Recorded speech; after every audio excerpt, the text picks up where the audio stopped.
اعوذ باللہ من الشیطان الرجیم یا ایہا الذین آمنوا اتقوا اللہ حق تقاتہ ولا تموتن الا وانتم مسلمون فإن خیر الحدیث کتاب اللہ وخیر الہدی ہدی محمد صلی اللہ علیہ وآلہ وسلم وشر الامور محدثاتها وکل محدثۃ بدعہ وکل بدعۃ ضلالہ وکل ضلالۃ فی النار۔ رب اشرح لی صدری ویسر لی امری واحلل عقدۃ من لسانی یفقہوا قولی۔ ہر قسم کی حمد و ثنا، بڑائی کی بریائی صرف اللہ وحدہ لا شریک کے لیے، اور لاکھوں کروڑوں درود جناب محمد رسول اللہ صلی اللہ علیہ وآلہ وسلم کی ذات پر، کہ جن کی محنتوں، جن کی کاوشوں کی وجہ سے آج آپ اور میں ایک اللہ کی عبادت کرنے والے ہیں۔ میرے پیارے بھائیوں، دوستوں، بزرگوں، ساتھیوں اور بہت ہی قابل احترام ماؤں اور بہنوں، ایک اللہ والا کافی پریشان تھا اس بات کو لے کر کہ نمازیں بھی ہیں، روزے بھی ہیں، صدقہ و خیرات بھی میں کرتا ہوں، لیکن کیا اللہ رب العزت کی ذات مجھ سے راضی ہے؟ کیا یہ میری ساری محنتیں اللہ نے قبول بھی کی ہیں یا ان کو رد کر دیا ہے؟ تو یہ انسان کی فطرت ہے کہ جب وہ کسی معاملے میں بہت زیادہ فکر مند ہوتا ہے تو اسی شے کے متعلق اس کو خواب آنے لگتے ہیں۔ اس لیے رسول اللہ صلی اللہ علیہ وسلم نے فرمایا کہ خوابوں کی 3 قسمیں ہیں، ان میں سے ایک قسم انسان کے اپنے نفس کی طرف سے ہوتی ہے۔ تو ایک رات کو اس سوال کے جواب کی تلاش کرتے کرتے خواب دیکھتے ہیں اور عجیب منظر دیکھتے ہیں کہ جنت اور جہنم ہے، اور دونوں جگہوں پہ ایک گول میز لگا ہے اور ارد گرد اس کے لوگ بیٹھے ہیں۔ جنت میں بھی ایسا ہے اور جہنم میں بھی ایسا ہے۔ پھر دیکھتے ہیں کہ جنت کے لوگوں کے سامنے بھی سوپ کے پیالے پڑے ہیں اور جہنم کے لوگوں کے سامنے بھی سوپ کے پیالے پڑے ہیں۔ پھر کیا دیکھتے ہیں کہ جنت کے لوگوں کے بازو ہیں لیکن کونیاں نہیں ہیں، اور جہنم کے لوگوں کی بھی بازو ہیں لیکن کونیاں نہیں ہیں۔ یعنی دکھنے میں ہر حوالے سے سیم حالت ہے، ایک جیسی حالت میں، لیکن جو جنت کے لوگ ہیں وہ خوش ہیں، مطمئن ہیں، ایک دوسرے کے ساتھ مسکرا کے گفتگو کر رہے ہیں۔ لیکن جہنم کے لوگ پریشان ہیں، غصے میں ہیں، چچڑے پن کے شکار ہیں، کیونکہ جہنم کے لوگ، ان کے سامنے جو سوپ کے پیالے پڑے ہیں، بھائی بڑی سننے والی بات ہے، وہ چمچ تو بھرتے ہیں لیکن چونکہ کونی ہے کوئی نہیں تو جھکا تو سکتے نہیں ہیں، تو وہ منہ تک آتا نہیں ہے، کپڑوں پہ گر جاتا ہے۔ وہ اپنی بھوک نہیں مٹا پا رہے، اپنی پیاس نہیں مٹا پا رہے، اس وجہ سے غصے میں ہیں، ٹینشن میں ہیں، اداس ہیں۔ لیکن جنت والے کیا کر رہے ہیں کہ وہ سوپ کا چمچ بھرتے ہیں لیکن خود کے لیے نہیں بلکہ اپنے ساتھ بیٹھے والے کے لیے۔ وہ بھرتے ہیں، وہ ایک کو پلاتا ہے، وہ بھر کے دوسرے کو پلاتا ہے، سب سوپ بھی پی رہے ہیں، اپنی بھوک بھی مٹا رہے ہیں، اپنی پیاس بھی مٹا رہے ہیں، جس کی وجہ سے وہ خوش ہیں اور اللہ رب العزت کی رحمتوں کے سائے میں۔ یہ اللہ والا گھبرا کے اٹھتا ہے اور کہتا ہے اللہ جی مجھے جواب مل گیا کہ اگر تیرے بندے کے پاس نمازوں کے پہاڑ ہیں، روزوں کے پہاڑ ہیں، وہ راتوں کو اٹھ کے تہجدوں میں رو رو کے ہلکان ہو رہا ہے، لیکن تیری خدائی کا احساس ان کے اندر نہیں ہے، تیرے بندوں کا احساس ان کے اندر نہیں ہے، وہ کچھ بھی ہو سکتا ہے، اللہ والا نہیں ہو سکتا، وہ کچھ بھی ہو سکتا ہے، اللہ کی نظر میں نیک نہیں ہو سکتا، کیونکہ یہ عبادت کے باوجود خود غرض ہے، اور خود غرضوں کا ٹھکانہ وہ جہنم ہوا کرتا ہے، جنت نہیں ہوتی۔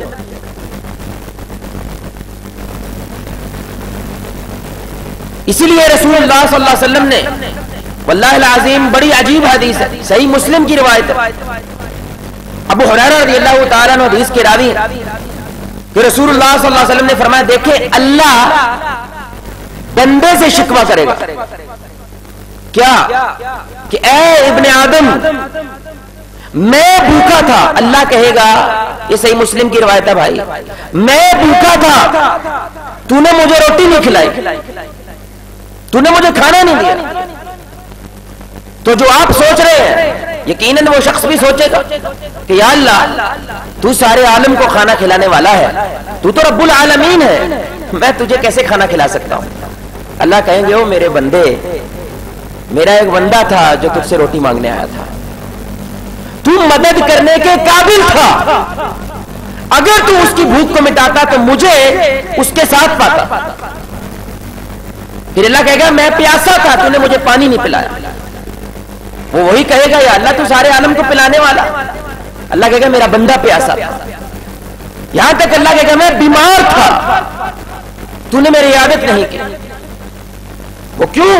کیونکہ میرا بندہ بیمار تھا، اگر تو میرے بندے کی عیادت کرنے کے لیے جاتا، اسے تنہا نہ چھوڑتا، اس کا احساس تیرے سینے میں ہوتا، تو میری مدد، میری رحمت، میری محبت کو تو اس کے پاس پاتا۔ یہ صحیح حدیث ہے۔ ہمارے معاشرے میں میرے بھائیوں اور دوستوں نیکی کا جو معیار ہم نے قائم کر رکھا ہے، آپ کسی سے پوچھ لیں نیک کون ہوتا ہے؟ رشتہ کرتے وقت آپ پوچھیں کہ یار لڑکا ٹھیک ہے؟ ہاں جی ٹھیک ہے، کیوں؟ نماز پڑھتا ہے اور سموں میں سنت رسول۔ ہمارے ذہنوں میں نیکی کا یہی معیار ہے، جو داڑھی والا ہے عورت کا معیار ہے وہ پردے والی ہے اور 5 وقت کے نمازی ہیں، اس کے علاوہ وہ جو چاہے کر لے، ہماری نظر میں وہ نیک ہے، لیکن اللہ کی نظر میں ایسا نہیں ہے۔ اللہ نے یہ عبادتیں بنائی آپ کو چارج کرنے کے لیے، آپ کی بیٹری چارج کرنے کے لیے۔ اصل مقصد میرے بھائی وہ کردار تھا، اصل مقصد وہ پنجابی میں کہتے ہیں نا، آپ کو بندے کا پتر بنانا ہے، ایسا انسان بنانا ہے جو اپنی ذات کا تو سوچتا ہے لیکن اپنے ساتھ ساری انسانیت کا سوچتا ہے۔ اگر آپ کی نمازیں یہ پیدا کر رہی ہیں، مبارک ہو بِإِذْنِ اللہ، اللہ کے ہاں آپ کی نہ صرف عبادت قبول ہو رہی ہے بلکہ اس کا نتیجہ بھی آپ کے جسم پہ جاری ہو رہا ہے۔ لیکن اگر آپ کو اپنے صرف پیٹ کی پڑی ہے، ملک جائے بھاڑ میں، محلہ جائے بھاڑ میں، میرے رشتہ دار جائے بھاڑ میں ٹھیک ہوں نا، میرا گھر ٹھیک ہے نا، میرے گھر میں تو گٹر نہیں کھلا نا بھائی، یہ تو گلی میں کھلا، میرے گھر میں تو کوڑا نہیں ہے نا، یہ تو گلی میں پڑا ہے۔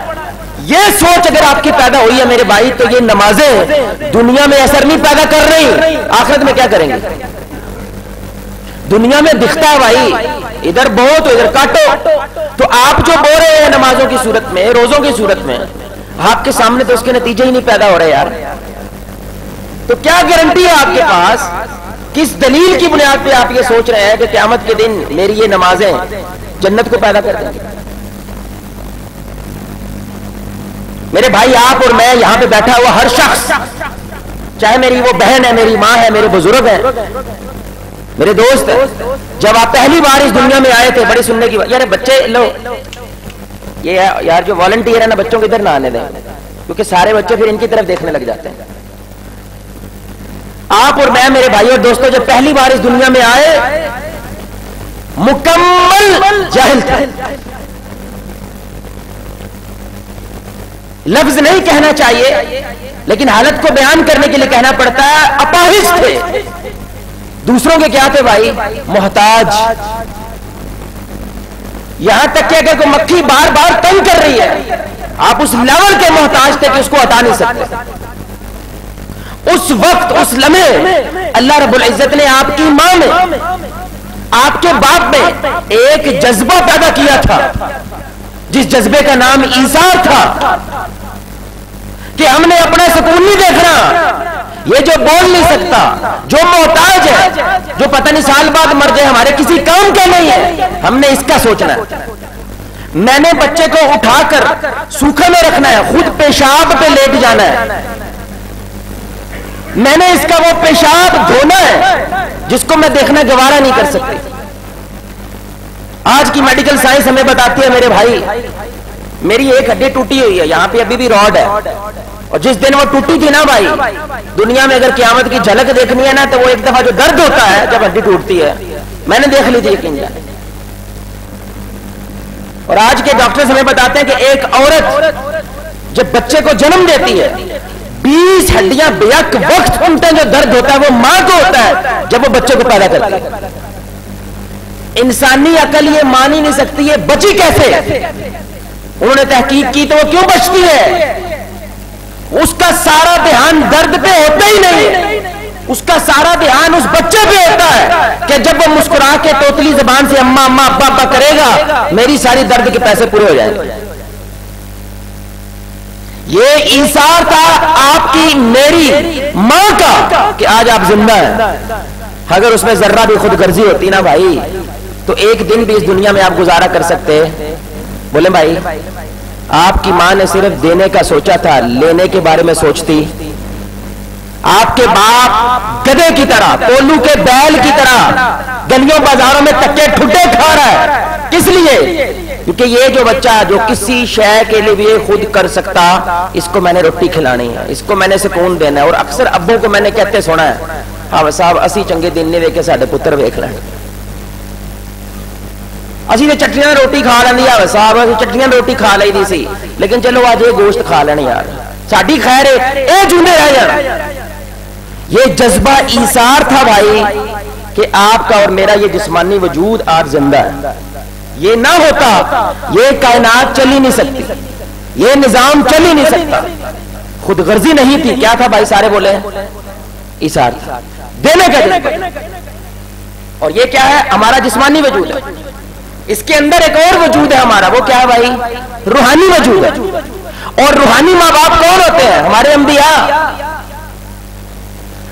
اللہ کی قسم آپ کی ماں آپ کی طرح نہیں روئی جتنا میرا نبی آپ کے لیے رویا، آپ کا باپ اتنا نہیں تڑپ سکتا جتنا میرا نبی آپ کے لیے تڑپا، کہ سخت تکلیف میں ہے، اتنے روئے ہیں کہ بخاری کی حدیث کے مطابق اللہ نے جبریل بھیج دیا ہے، آپ اتنا نہ روئے، اللہ کہتے ہیں چپ کر جائے۔ کیوں؟ کیونکہ میرے نبی کو چپ کرانے والا تو کوئی ہے ہی نہیں ہے بھائی، اللہ ہی ہے، نہ ماں ہے نہ باپ ہے۔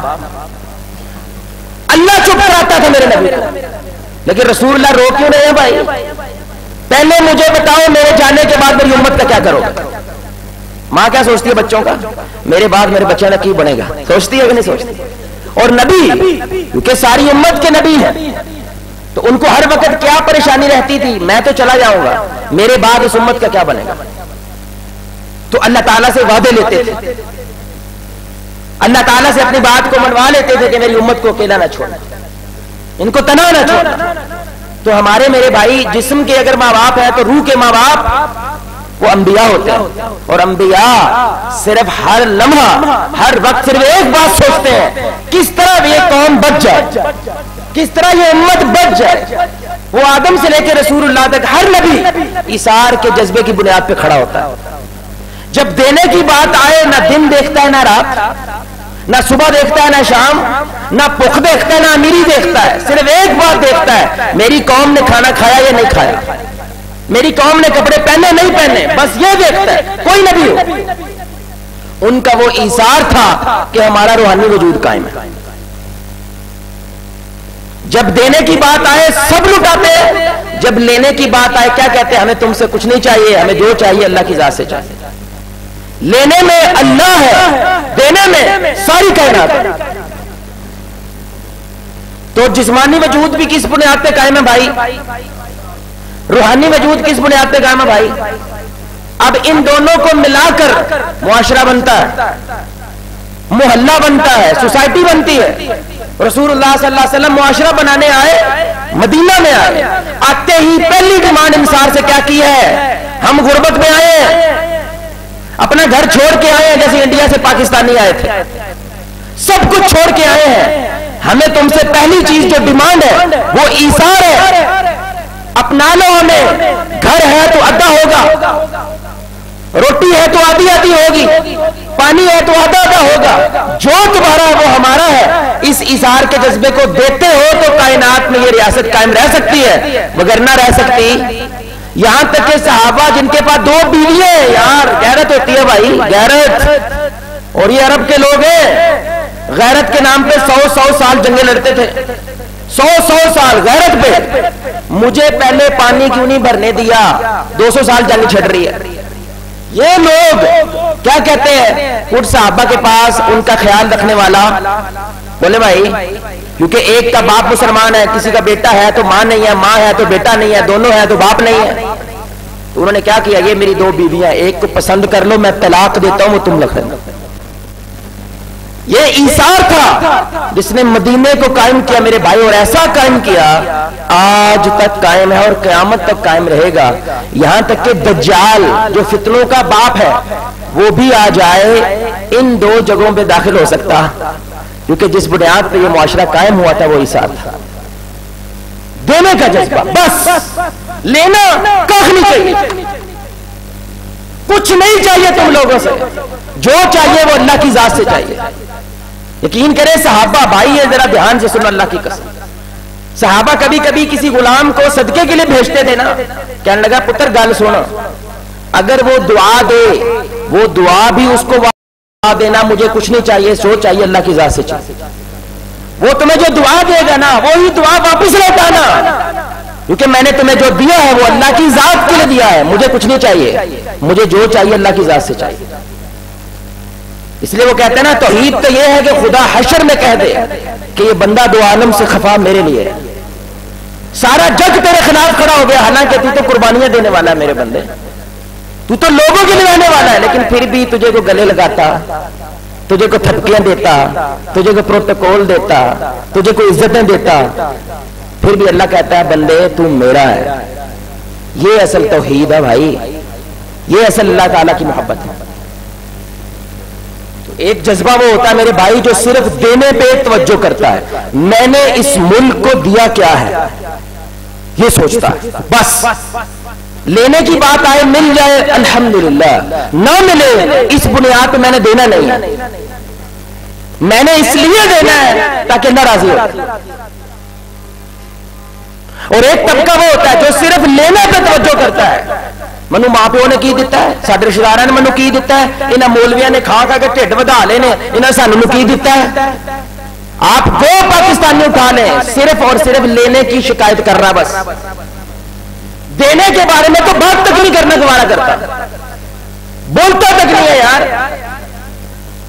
ابھی یہاں پہ میرے بھائی معذرت کے ساتھ چندہ لینے نہیں آیا، حق بات کرنے آیا ہوں، ادھر روٹی کھول دو، ہر بندہ ٹوٹے گا کہ نہیں ٹوٹے گا، بولے بولنا بھائی ٹوٹے گا، میں آلموسٹ چیلنج کرتا ہوں اللہ کا ولی ہوگا ان میں جو کھڑا ہو کے یہ کہے کہ یار سارا نو لبی ہے کہ نہیں لبی، وہ کیا سوچے گا منو لبی ہے کہ نہیں لبی، حالانکہ میں نے آج تک کوئی دعوت نہیں دیکھی جتنے روٹی تھوڑ جائے، میں نے تو نہیں دیکھی بھائی، کیونکہ ہمارے معاشرے میں کیا کہتے ہیں ود جائے تھوڑنا، یہی کہتے ہیں نا بھائی دیکھ پکاتے کتنے بندے آ رہے ہیں، 50 آ رہے ہیں، 100 بناؤ، 100 آ رہے ہیں 150 بناؤ، تھوڑے نا ود جنہ مرضی جائے، ایسے ہی کہتے ہیں بھائی، لیکن ہمارے بندے ٹوٹتے ہیں کہ نہیں ٹوٹتے، یہ عذاب ہے، عذاب، ٹوٹی گڈی والا بھی ٹوٹ رہا ہے، ٹوٹی گڈی باہر کھڑی ہے، بھوک دیکھیے، بھوک اس لیول کی ہے کیونکہ صرف لینے پہ توجہ ہے۔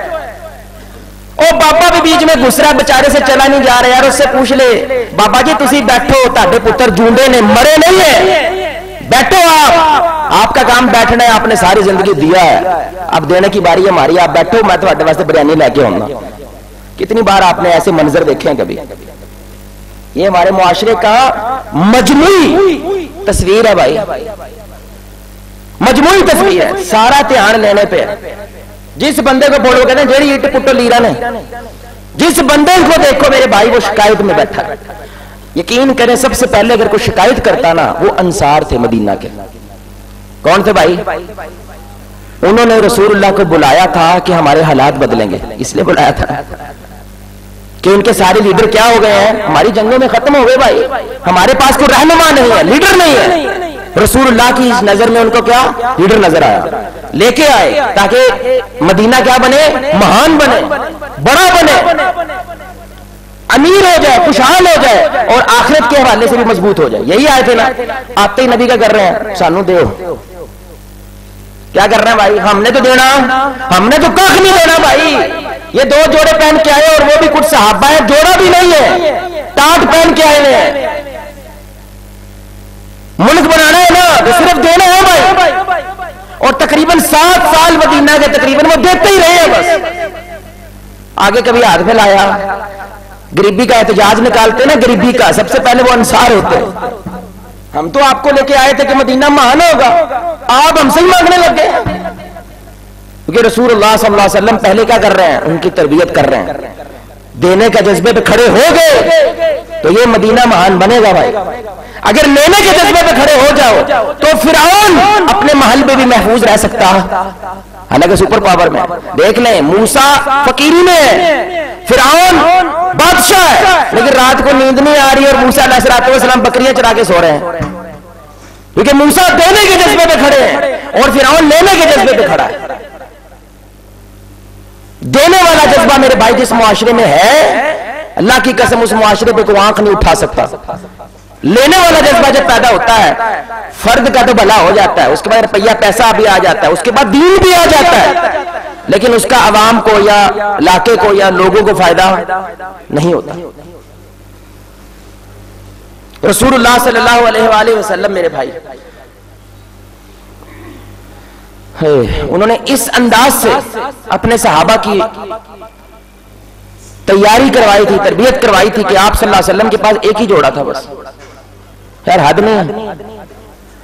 امام الانبیاء کہ جب رسول اللہ صلی اللہ علیہ وسلم کے فرشتے آئے ہیں کہ بھئی آرڈر لگاؤ، بادشاہی میں زندگی گزارنی ہے یا غربت میں؟ یعنی رسول اللہ چاہتے تو پہاڑ سونے کا بن کے ان کے ساتھ چلتے، لیکن آپ صلی اللہ علیہ وسلم نے غربت کو چنا کہ میری امت کے غریب یہ نہ سوچے ہمارا نبی امیروں میں رہ کے چلا گیا. تو جوڑا ہے کوئی نہیں، کپڑے ہیں کوئی نہیں. کبھی کبھی نماز میں بھی لیٹ آ رہے ہیں، کیوں؟ کیونکہ وہ ایک ہی جوڑا ہے، اس کو دھوتے ہیں، وہ سوکھتا ہے، اس کو پہنتے ہیں، پھر مسجد میں آتے ہیں. تو ان کو میرے بھائی کپڑوں کی ضرورت ہے کہ نہیں ہے؟ بولے بھائی یار بولو نا، ہے کہ نہیں ہے ضرورت بھائی؟ میں یقین سے کہہ سکتا ہوں یہ جو فقیر نہیں ہے، چگلیوں میں رہتے، جو مانگنے کا دھندا کرتے ہیں، ان میں سے کوئی بندہ دکھاؤ جس کے پاس صرف ایک جوڑا، کوئی دکھاؤ نا. میں تقریباً دعوے سے کہہ سکتا ہوں یہاں پہ کوئی شخص ایسا ہے ہی نہیں ہے جس کے پاس صرف ایک جوڑا ہے. شکایتیں ساری موقدیاں نہیں ہیں. اور وہاں پہ رسول اللہ امام الانبیاء صبح شام فرشتے لینڈنگ کر رہے ہیں ان کے گھر میں، لیکن جوڑا کتنا ہے بھائی؟ منہ پہ شکایت کوئی نہیں ہے کیونکہ دینے کا جذبہ ہے. تو ایک خاتون آئی کہنے لگے یا رسول اللہ صلی اللہ علیہ وسلم اپنے ہاتھوں سے چادر بنی ہے، آپ کے لیے ہدیہ لے کر آئی ہوں، قبول فرمائیں. آپ صلی اللہ علیہ وسلم خوش ہوئے، چادر لی، پہن کے آئے تو خوبصورت لگنے لگے. ایک بدو آیا کہنے لگا یا رسول اللہ صلی اللہ علیہ وسلم بڑے خوبصورت لگ رہے ہیں، بڑے سونے لگ رہے ہیں، یہ چادر مجھے مل سکتی ہے؟ اللہ اکبر. ایک کی ہے یار، ابھی تو آئی ہے. اگر رسول اللہ صلی اللہ علیہ وسلم تھوڑی شکایت بھی کرتے تو حق رکھتے تھے. میرے پاس ہے کیا جو مانگنے آ گئے یار؟ ساری دنیا مجھے ملنے آ رہی ہے، بڑے بڑے لوگ ملنے آتے ہیں، دعوت کے لیے آتے ہیں، میرا پہننا بنتا ہے یار، تجھے پھر دے دیں گے یا تو منہ رکھ دے. رسول اللہ صلی اللہ علیہ وسلم مسکرائے، کہا بالکل مل سکتی ہے. اندر گئے ہیں، چادر لا کر ان کو دی ہے. صحابہ ناراض ہوئے اس صحابی سے. تم جانتے ہو نا کہ رسول اللہ صلی اللہ علیہ وسلم کبھی نہ نہیں کرتے، تم جانتے ہو یہ بات، اور یہ بھی جانتے کہ نبی کو ضرورت تھی یار، لوڑ ہے، تم نے کیوں مانگی؟ آگے سے صحابہ بھی دیکھے کیا ہے، کہنے لگے بھائی تمہیں کیا لگتا ہے یہ میں نے پہننے کے لیے مانگی ہے؟ میں نے یہ چادر اس لیے مانگی ہے تاکہ اسی کے اندر مجھے دفن کیا جائے. ہو سکتا ہے رسول اللہ کے جسم کے ساتھ لگی ہوئی چادر میں دفن ہوں، اللہ کو مجھ پہ رحم آ جائے اور اللہ مجھے معاف کر. وہ بھی لے رہے اس پوکھ میں کہ عائشہ رضی اللہ تعالی عنہ کہتی ہیں جب سے مدینے ہم آئے 3 دن لگاتار روٹی نہیں کھائی ہم نے. تو اگر علاقے کا باپ جو رسول اللہ صلی اللہ علیہ وسلم ہے ان کے گھر کا یہ حال ہے تو صحابہ گھر کا کیا حال ہوگا؟ ان گھر والوں کے اندر کیا کر رہے ہیں؟ ایک چادر آئی ہے وہ بھی دے دی ہے، اور جو لینے والا ہے وہ بھی اس لیے نہیں لے رہا میرے گھر کے اندر کو مال جداد بن جائے، وہ بھی اس لیے لے رہا کہ میری آخرت بچ جائے. یہ دینے کا جذبہ میرے بھائی رسول اللہ صلی اللہ علیہ وسلم نے اپنے لوگوں میں پیدا کیا تھا. اس لیے جو کیسر و کسرا بھی فتح کرنے جاتے تھے، بڑے بڑے درباروں میں کھڑے ہوتے تھے، وہ حیران ہوتے تھے وہ کہتے تھے یار ہمارے پاس تو تخت کی ٹینشن ہے، تاج کی ٹینشن ہے، حکومت کی ٹینشن ہے، وہ تم آتے کیا ہو لے رہے؟ کہنے لگا ہمیں تم سے کچھ نہیں چاہیے، ہم صرف ایک چیز چاہتے ہیں کہ یہ مخلوق لوگوں کی غلامی سے نکل کے اللہ کی غلامی میں آ جائے، ہمیں تم سے کچھ نہیں چاہیے۔ اور مسلمان یہ جا کے کہتے تھے اگر تم مسلمان ہو جاؤ تخت بھی تمہارا، یہ محل تمہارا، یہ علاقہ تمہارا، ہم تمہاری حفاظت بھی کریں گے، ہمیں تم سے کچھ نہیں چاہیے بھائی، ہم صرف تیرے سے یہ مانگ رہے ہیں کہ تو اللہ والا بن۔ اس وجہ سے میرے بھائی اسلام پوری دنیا میں پھیلا ہے۔ کیوں؟ ان کو کیسے ہرائیں، تو خود ہارے ہیں، کیا خیال؟ بھائی لڑائی تو اس سے ہونا جو لینے کی ٹینشن دے کہ میں نے چھین لینا سارا کچھ، اس سے تو جنگ چھڑی جاتی ہے۔ جو کیا کہہ رہا ہے مجھے کچھ چاہیے ہی نہیں، کہ رسول اللہ صلی اللہ علیہ وسلم بھی اگر مجلس میں بیٹھے ہیں تو پوچھنا پڑتا ہے تم لوگوں میں سے رسول اللہ کون ہے؟ اللہ اکبر، اس انداز سے بھول مل کے بیٹھ جاتے ہیں۔ پوچھنا پڑتا تھا یار وہ جو دعویٰ کر رہے ہیں کہ وہ محمد صلی اللہ علیہ وسلم اللہ کے نبی ہیں، تم میں سے وہ کون ہے؟ یعنی کہ یہاں پہ تو عام سا بھی چودھری ہونا، چھوٹا موٹا چودھری جن ایک مربع زمین ہے، وہ چار گنوں چاہتا ہے، چاروں دوروں بیٹھ کے بھی بندے نے پتا چل گیا ہے چودھری بیٹھا ہے۔ لاتے لاتے اس انداز نہ ہونی چاہیے، انگوٹھی اس انداز دی ہونی چاہیے، اور رسول اللہ کیونکہ فوکس ہی سارا دینے پہ، لینے کی باری جب آئے تو اللہ تعالیٰ ہمیں کبھی بھوکا نہیں رکھے گا۔ ان کا یہ ایمان تھا بھائی۔ اس لیے میں ایک بات سوچتا ہوں بہت دفعہ، یہ بڑی سننے کی بات ہے بھائی، وہ صحابہ بھی ہمارے جیسے انسان تھے، پیٹ ان کے ساتھ بھی لگا ہوا تھا، ان کا بھی دماغ 3 پاؤنڈ کا ہی تھا، اینٹ کے سرانے ہوتے تھے ان کے جسم پہ پتھر بندھے ہوئے ہیں، خوش کیسے تھے وہ؟ یہ بڑا اہم سوال ہے۔ اور ہمارے پاس کم از کم ملنے کا تو راشن ہوتا ہے، اور اتنے بزدل قوم ہے، ٹماٹر مہنگا ہو جائے ہمیں لگتا ہے جنگ چھڑ گئی ہے، جنگ، دہی مہنگا ہو جائے نا دہی تو ہمیں لگتا ہے کہ انڈیا پاکستان کی جنگ چھڑنے والی ہے، لٹ لے جو لٹنا ہے اس ملک سے، کورونا آ جائے 5 مہینے کا سٹاک رکھنے لگ جاتا ہے، یہ سوچتے ہی نہیں ہے کہ بھائی دوسرے کے گھر میں کوئی شے رہ گئی نہیں۔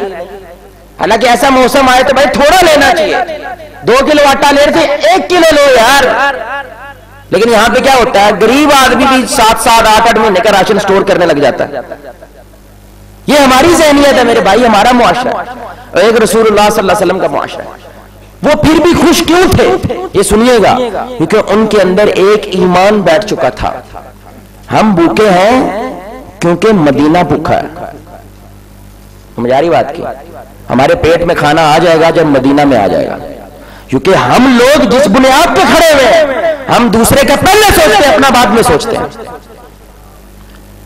اس لیے وہ ان ٹینشنوں سے آزاد تھے کہ ساڈے پیچھے کسی نے نہیں ہونا، جو کرنا ہے آپ ہی کرنا ہے، وہ ان ٹینشنوں سے آزاد تھے۔ وہ یہ سوچتے تھے اگر آیا ہے نا مدینے میں تو یہ ہو نہیں سکتا کہ رسول اللہ صلی اللہ علیہ وسلم ہر گھر سے نہ پوچھا کہ کوئی بھوکا تو نہیں ہے، مدینے میں روٹی آ چکی ہے تو ہر گھر میں پہنچانی ہے۔ اس لیے عمر بن خطاب رضی اللہ تعالیٰ عنہ، امام بہقی اس روایت کو لے کر آیا ہے شعب الایمان میں، وہ کیا کہتے ہیں کہ ایک سری آئی، آج بھی سری پائے کہ مرغوب غذا ہے۔ اچھا بھائی ایک اجازت مانگنی ہے آپ سے ساروں سے، کوئی سو جائے میں اس کو اٹھا سکتا ہوں؟ بھائی اٹھا سکتا ہوں، تو آپ ایک دفعہ اٹھ جائیں، کھڑے ہو جائیں، کھڑے ہو جائیں تاکہ چست ہو جائیں، یہ رسول اللہ صلی اللہ علیہ وسلم کی سنت ہے۔ ابو داؤد کی روایت ہے کہ آپ صلی اللہ علیہ وسلم نے فرمایا ایک شخص سو گئے تو آپ صلی اللہ علیہ وسلم نے ان کو کیا کیا، آپ نے ایک دفعہ کھڑے ہو کے دوسری جگہ پہ بیٹھ جاؤ تاکہ تم چست ہو جاؤ۔ تو بھائی یہ میری اجازت ہے، یہ ریکویسٹ ہے، کیونکہ یہ خیر کی بات ہے میرے بھائی، نفلی کام ہے، فرضی کام نہیں ہے، نفلی کام ہے، تو نفلی کام کے اندر رضا ہوتی ہے۔ اس لیے اگر کوئی بھائی سوئے، میں بڑی دور سے آیا ہوں تو اگر میں سو جاؤں اور آپ میرے سے بات کر رہے ہیں نا، آپ کے لیے میرے سے بولنا مشکل ہو جائے گا، کیا خیال ہے؟ تو اگر کسی کو آ رہی ہے نیند کوئی مسئلہ نہیں، انشاءاللہ میں ناراض بالکل نہیں ہوں گا، آپ ادھر سائڈ پہ ہو کے سو جائیں، کیونکہ اگر کوئی سامنے سوتا ہے تو پھر میں بھی بور ہونے لگوں گا، میرے سے بات نہیں ہو پائے گی۔ اللہ سب آپ کو عزتوں سے نوازے، اللہ ہم سب کو جنت الفردوس میں جمع فرمائے، کیونکہ یہ رسول اللہ صلی اللہ علیہ وسلم کی سنت ہے۔ تو آپ ساتھ والے کو جگا دیں۔ السلام علیکم ورحمۃ اللہ۔ عمر بن خطاب رضی اللہ تعالیٰ نے یہ بات کہتے ہیں کہ سری پائے آج بھی مرغوب غذا ہے، تو ہم نے خود دیکھا کہ کسی گھر میں سری آئی ہے، انہوں نے دی ان کو کہ بھائی الحمدللہ ہمارے گھر کھانا ہے تو ہم نے آپ کے لیے سری لے کر آئے ہیں، آپ بھی لطف اندوز ہو، انجوائے کریں۔ وہ کھانے لگے تو ان کو لگا پتہ نہیں ہمارے ہمسائے نے کبھی کھائی ہے کہ نہیں، وہ ہمسائے کے پاس لے کر گئے، ہمسایہ سوچتا پتہ نہیں میرے ہمسائے نے کھائی کہ نہیں۔ 7 گھروں میں گھوم کر وہ سری واپس اس بندے کے گھر میں آ گئی جس نے پہلی دفعہ اس کو صدقہ کیا تھا، 7 گھروں میں۔ یار ہم تصور بھی کر سکتے ہیں آج کے معاشرے میں یہ بات. ہمیں تو کہتے ہیں سب سے سوادی شے پتہ کون سی ہوتی ہے؟ جو مفت ہو. بھائی کیا ہوتی ہے سب سے مزیدار کھانا؟ وہ کون سا کھانا ہے جو محنت کا نہیں ہے، جو مفت ہے. اس کو نہیں لگانا چاہیے، پاوے کھانا ہے یا نہیں کھانا ہے، رکھنا ضرور ہے.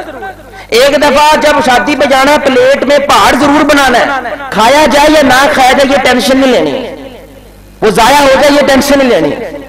اور وہاں پہ آیا گھر میں حالانکہ کچھ ہوتا بھی نہیں ہے، پھر بھی کیا سوچ رہے ہیں یار پتہ نہیں میرے بھائی نے کبھی کھانا اس طرح کا کھایا کہ نہیں. حد نہیں ہو گئی یار. کیوں؟ دینے کا جذبہ ہے بھائی، دینے کا جذبہ ہے. جب لینے کی بات آتی ہے تو وہ کیا کہتے ہیں ایسے بندے کو اللہ بھوکا نہیں رکھے گا. اور وہ نہیں رہے تھے، آدھی دنیا پہ چھاوے تھے. جنگ یرموک ہے یار، جنگ یرموک جنگ ہے. مرتے وقت تو کم از کم انسان خود غرض ہوتا ہے. کیا خیال ہے؟ یہاں تک کہ اسلام جو ہے وہ کہہ دیتا ہے کہ اگر تم اس وجہ سے مر رہے ہو کہ پانی نہیں ہے تو اتنی شراب بھی پی لو کہ بچ جاؤ. اسلام بھی کہہ دیتا ہے کہ بھائی یہ اصول جھک جاتا ہے تاکہ بندہ بچ جائے. سمجھ آ رہی بات؟ یعنی کہ یہ نہیں بھیک لا کے پیندے رہو تو ڈکارا مار دے رہو، وہ نہیں. اتنا پی لو کہ بچ جاؤ تاکہ پھر پانی کی تلاش کرنے لگ جاؤ اور تمہیں پانی ملے اور تاکہ تم بچ جاؤ. اسی طرح سور بھی اگر کھانا پڑ جائے اتنا کھا لو کہ بچ جاؤ لیکن اپنی جان بچا لو. یہ اسلام ہے میرے بھائی. لیکن جنگ یرموک ہے، رسول اللہ صلی اللہ علیہ وسلم کے 3 صحابہ زخمی ہوئے ہیں، اکرمہ، حارث بن ہشام اور سہیل رضی اللہ تعالی عنہم. یہ تینوں کیا زخمی ہیں. تو پانی پلانے والے اکرمہ رضی اللہ تعالی عنہ کے پاس گئے ہیں تو انہوں نے صرف ایسے لگا ان کو کہ سہیل جو ہے ہونٹوں پہ پانی پھیر رہا، لگتا ہے وہ بھی پیاسا. یعنی کہ بس ایسے کر رہے تھے شاید، یا ایسا اظہار کر رہے تھے کہ مجھے بھی پانی چاہیے. ان کو صرف پینک لگی ہے بس. تو انہوں نے کہا یار میں برداشت کر لوں گا، پہلے سہیل کو جا کے پانی پلاؤ. وہ سہیل کے پاس گئے تو حارث بن ہشام کو لگا کہ ان کو بھی پانی چاہیے. وہ کہتے یار میں برداشت کر لوں گا، پہلے حارث کو پلا دو. حارث کے پاس گئے ہیں، انہوں نے کہا فوراً بھاگو، اکرمہ رضی اللہ تعالیٰ عنہ جان کنی کا عالم آ چکا ہے. وہ اکرمہ کے پاس بھاگتے ہیں لیکن وہ شہید ہو جاتے ہیں. وہ بھاگ کے سہیل کے پاس جاتے ہیں، وہ بھی شہید ہو جاتے ہیں. وہ واپس بھاگ کے حارث کے پاس آتے ہیں، وہ بھی شہید ہو جاتے ہیں. مرتے وقت بھی ایک جذبہ پیچھے چھوڑ کے گئے، وہ ایثار کا جذبہ ہے کہ سب سے پہلے میرا بھائی ہے. اور رسول اللہ نے فرمایا جس حال میں بندہ مرتا ہے اسی حال میں اللہ کے سامنے پیش ہوگا. اب آپ سوچیں یہ 3 صحابہ کس حال میں اللہ کے سامنے پیش ہوں گے. اس لیے کچھ روایات میں آتا ہے اللہ بھی بندے کی کچھ حرکتوں پہ، کچھ اعمال پہ مسکرا دیتا ہے، کر دیتا ہے. اللہ اکبر. یعنی یہ کیا عمل کیا ہے انہوں نے.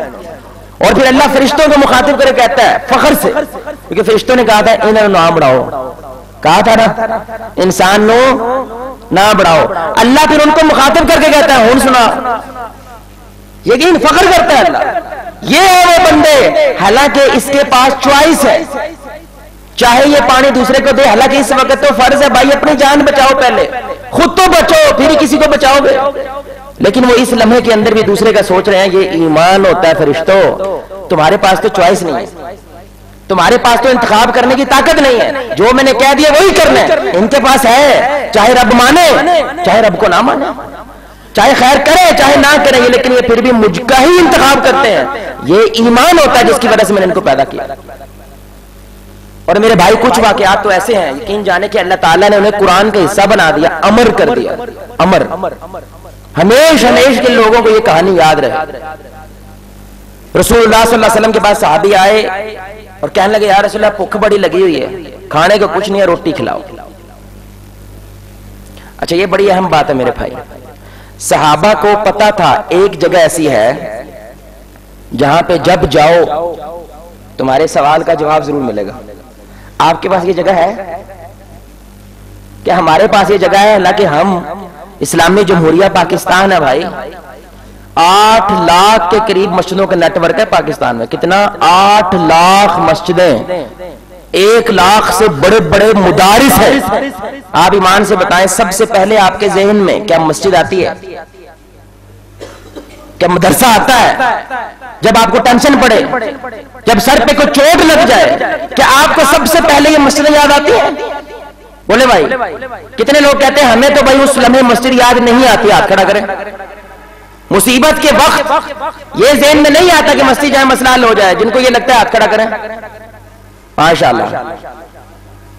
لیکن صحابہ کے اندر یہ یقین ہے کہ ایک جگہ ایسی ہے اور وہ رسول اللہ صلی اللہ علیہ وسلم کی جگہ ہے, وہ مسجد ہے, جائیں گے مسئلہ حل ضرور ہو. کہنے لگے یا رسول اللہ بھوک لگی ہوئی ہے, کچھ کھانے کو دیں. آپ صلی اللہ علیہ وسلم نے اپنی تمام بیویوں کے گھر میں بندہ بھیجا, لیکن کسی کے گھر میں کھانا نہیں ہے سوائے پانی کے, کچھ بھی نہیں ہے. یار ویسے حد ہے قسم سے یار, مطلب آج کے زمانے میں ہر بندہ مہنگائی کا رونا رو رہا ہے. جو ہم زندگی جی رہے ہیں صحابہ یہ خواب میں دیکھتے تھے, خواب میں جو ہم زندگی جی رہے ہیں, جو اللہ نے ہمیں عطا کیا. میرے بچپن کی بات ہے, یہ بزرگ تو اور زیادہ بہتر طریقے سے بتا سکتے ہیں کہ بھائی پورے پنڈ میں صرف ایک کرانے کی دکان ہے. گوشت کے لیے ہم دوسرے شہر جاتے تھے گوشت لینے کے لیے, یہ ہمارے گاؤں کا واقعہ ہے. اب ہر گلی میں کرانے کی دکان ہے, ہر گلی میں چکن ملتا ہے, ہر گلی میں گوشت ملتا ہے. شاید ودی ہے کہ کٹی ہے بھائی, ساڈی شکایت ودیاں نے کٹیاں نے. اللہ اکبر. یہ عذاب ہوتا ہے میرے بھائی, معاملہ بڑھ رہا ہے, اللہ تعالیٰ کی عطا بڑھ رہی ہے لیکن بندے کی شکایتیں بڑھ رہی ہیں. یہ عذاب ہوتا ہے, یہ رحمت نہیں ہوتی. اور صحابہ کچھ بھی نہیں ہے پھر بھی شکر کے دروازے کھلے ہوئے ہیں, پھر بھی اللہ تعالیٰ کے شکر گزار ہے, پھر بھی چہرے پہ مسکراہٹ ہے. تو سارے گھرانوں سے جب بندہ واپس آ گیا کہ بھائی یا رسول اللہ صلی اللہ علیہ وسلم گھر میں کچھ نہیں ہے, تو آپ صلی اللہ علیہ وسلم نے کہا ہاں بھی میرے صحابہ کون ہیں جو اس شخص کی مہمان نوازی کر. اب صحابہ بھی غریب ہیں بھائی. تو ابو طلحہ رضی اللہ تعالیٰ عنہ کو یہ برداشت نہیں ہوا کہ رسول اللہ صلی اللہ علیہ وسلم حکم دے اور ہم مانے نا. ابو طلحہ رضی اللہ تعالیٰ عنہ کہنے لگے یا رسول اللہ میں لے کے جاتا ہوں, میں اس کی مہمان نوازی کروں گا, حالانکہ گھر میں کچھ نہیں ہے. گھر گئے, بیوی سے پوچھا ہے کچھ کھانے کو بھائی, انہوں نے کہا کہ صرف بچوں کا کھانا ہے, ہمارے لیے بھی نہیں ہے. اور اسلام کیا کہتا ہے, سب سے پہلے تمہاری نفس کا حق ہے, پہلے اپنی بھوک مٹانی ہے, یہ فرض ہے. تو صرف وہ صرف بچوں کا کھانا ہے, ہمارے لیے بھی نہیں ہے. آپ مہمان لے کے آ گئے, انہوں نے کہا بھی رسول اللہ کا مہمان ہے. وہ خاموش ہو گئی. اب کیا کریں, بچوں کو بھائی پھسلا کو وغیرہ کھلا کے سلا دو, کھانا تو یہ بندہ کھائے گا. انہوں نے کہا کھانا پھر ایک بندے کا ہے, تو کم از کم اچھا تو نہیں لگتا کہ مہمان آئے اور آپ ساتھ نہ بیٹھیں, آپ کو بھی تو کھانا پڑے گا, کھانا ایک بندے کا ہے. اب میرے بھائی دیکھو, اللہ اکبر, ساڈے پانے نہیں مکدے, کسی طریقے نال پھوپھی گھروں نکل جائے. جڑا مہمان آیا کو پانا مار دو, کو لارا لا دو کہ اسی گھر نہیں ہے, ایسا ہے کہ نہیں بھائی. اور وہاں پہ دیکھو گھر میں کچھ بھی نہیں ہے, وہ کیا بہانے لگا رہے ہیں. کہنے لگے جب ویسے مہمان بیٹھنے لگے نا تم چراغ بجھا دینا. کیا کر دینا, اینج لگے کہ جی میں چراغ جو تیل میں ہو گیا ہے, جی میں بتی ٹوٹ گئی ہے. تو پھر آپ کیا کریں گے, میں کھانے کی ایکٹنگ کروں گا. کیا کروں گا, میں ایسے دکھاوا کروں گا کہ میں بھی کھا رہا ہوں, یعنی منہ چلا دوں گا, ایسے کروں گا تاکہ اس صحابی کو ایسا نہ لگے کہ یار میں کلا کھا رہا ہوں, ان کے گھر میں آ کے یہ نہیں کھا رہے. اللہ اکبر. اندھیرا کوپ ہے بھائی, اندھیرا کوپ ہے. اس کو کھانا کھلا رہے ہیں حالانکہ خود کے پاس کچھ بھی نہیں ہے, خود بھوکے ہیں. بھائی ایسا بندہ عمل کرے, دل چاہتا ہے کہ یار مجھے کو تھپکی تو دینا, کیا خیال ہے بھائی. دل چاہتا ہے کہ نہیں یار اسی لٹا چھڈی یار گھر چ کچھ بھی نہیں ہے, کچھ جفا پا کے کہہ ہی دے. لیکن ان کو رسول نے یہ بھی سکھایا تھا توقع کرنی ہے تو اللہ سے کرنی ہے بھائی, بندوں سے تو کرنی بھی نہیں ہے. لیکن اللہ میرے بھائی سب دیکھتا ہے. اللہ سو گیا, اللہ نہیں دیکھ رہا یہ میرا بندہ کیا کر رہا ہے یار. اندھیرے کوپ کے اندر دیے بجھا کے صرف اس لیے کہ یہ بندہ رج جائے, ساڈی خیر ہے, کیونکہ یہ رسول اللہ صلی اللہ علیہ وسلم کا مہمان ہے. کیونکہ وہ یہ حدیثیں جانتے تھے اللہ کہے گا میرا بندہ بھوکا تھا تو نے اس کو روٹی نہیں کھلائی, وہ یہ باتیں جانتے تھے. انہوں نے کھانا کھلایا. صبح رسول اللہ کی مجلس میں گئے, پہلے جبریل رسول اللہ کے پاس پہنچ چکے ہیں, اور ہمارے نبی صلی اللہ علیہ وسلم نے دیکھتے ہی اس کو مسکرا دیا اور کہا اے میرے صحابی کیا کمال کا رات کو تم نے عمل کیا ہے, تمہارے عمل سے اللہ راضی نہیں ہوا بلکہ خوش ہو گیا.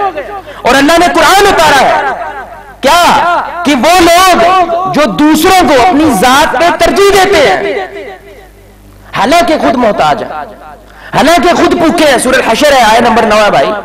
خود بھوکے ہیں لیکن دوسروں کو اپنی ذات پہ ترجیح دیتے ہیں. یہ ہیں وہ لوگ جو اللہ تعالیٰ کی نظر میں کامیاب ہو چکے ہیں. ان کی نمازیں اب ایسے قبول ہوتی ہے کہ انہوں نے یہ کردار پیدا کیا ہے کہ ان کے اندر یہ ایثار ہے کہ اپنی بھوک نہیں اپنے بھائی کی بھوک کو دیکھتے ہیں, اپنی پریشانی نہیں اپنے بھائی کی پریشانی کو دیکھتے ہیں. میرے بھائی یہ دینے والا جذبہ تھا جس کی وجہ سے مدینہ کھڑا ہوا تھا, جس کی وجہ سے وہ آدھی دنیا تک پہنچے تھے. ہمارے معاشرے میں میرے بھائی لینے والا جذبہ پیدا ہو گیا. ہم مسجدوں میں جاتے ہیں شکایت کرتے ہیں ایتھے انج نہیں ہونڈے ایتھے انج نہیں ہونڈے ایتھے انج نہیں ہونڈے ایتھے انج نہیں ہونڈے. بھائی مسجد پبلک پراپرٹی ہوتی ہے, وہ کسی ایک کی جگہ نہیں ہوتی ہے. ہم سارے مل کے مسجد کو بناتے ہیں, سارے مل کے مسجد کو چلاتے ہیں, ایسے ہی ہوتا ہے. لیکن کوئی یہ نہیں کہتا کہ یار میرے لائق مولوی صاحب کو خدمت ہوئے تو دسنا, میرے لائق کو خدمت ہو تو بتانا, میں مسجد کے لیے کیا کر سکتا ہوں, میں آپ کے لیے کیا کر سکتا ہوں. کم از کم کبھی شکریہ ہی ادا کر دو یار کہ تو سب کچھ چھوڑ چھاڑ کے یہاں پہ بیٹھے اللہ کے دین کے لیے کام کر رہا ہے. شکریہ ہی ادا کر دے, کیونکہ رسول اللہ نے کہا تھا جو لوگوں کا شکر گزار نہیں وہ اللہ کا بھی شکر گزار نہیں ہوتا. جو لوگوں کا شکریہ نہیں کرتا وہ اللہ کا بھی شکر گزار نہیں ہوتا. تو دینے والا جذبہ کہ عائشہ رضی اللہ تعالی عنہا, بخاری کی حدیث, یار حد ہے قسم سے بھائی, جو واقعہ پڑھے انسان دنگ رہ جاتا ہے. پتہ نہیں کیسے لوگ تھے. اگر یہ اسلام نہ ہوتا تو ایسا لگتا ہے کہ یہ افسانے ہیں, یہ تو پریوں کی کہانیاں بھائی, پریوں کی کہانیاں. ایسے لوگ دنیا میں رہ کے چلے گئے, کیونکہ ہمارے معاشرے کو دیکھ کے حیرت ہوتی ہے نا. یقین کریں میں نے مسجد کے اندر ایک امام صاحب کم از کم 20 سال سے وہ پڑھا رہے ہیں, میں ان کو جانتا تھا.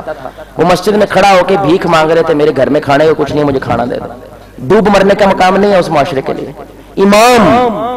امام کا مطلب ہی ہوتا ہے جو آگے کھڑا ہے, جو ہمارا بڑا ہے, جس کی ہم اطاعت کرتے ہیں, جس کے پیچھے ہم مقتدی ہیں. وہ سجدہ کرتا ہے تو ہم سجدہ کرتے ہیں, وہ رکوع کرتا ہے تو ہم رکوع کرتے ہیں. وہ بھی کھڑا ہو کے بھیک مانگ رہا ہے. انا للہ و انا الیہ راجعون. اور یہ صحابہ کا معاشرہ. بھائی عائشہ رضی اللہ تعالیٰ عنہ رسول اللہ صلی اللہ علیہ وسلم جہاں پہ دفن ہے ان کے ساتھ ابو بکر صدیق دفن ہے.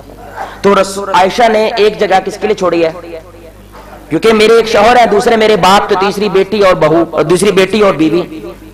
تو لاجیکل بھی بنتا ہے, عقلی طور پہ بھی یہی بنتا ہے, اور جگہ بھی میں نے اپنے لیے رکھی ہے. لیکن عائشہ رضی اللہ تعالیٰ عنہ سے پہلے عمر بن خطاب دنیا سے رخصت ہو گئے. اب عمر بن خطاب رضی اللہ تعالیٰ عنہ کی خواہش تھی کہ رسول اللہ صلی اللہ علیہ وسلم کے پڑوس میں دفن ہوں میں.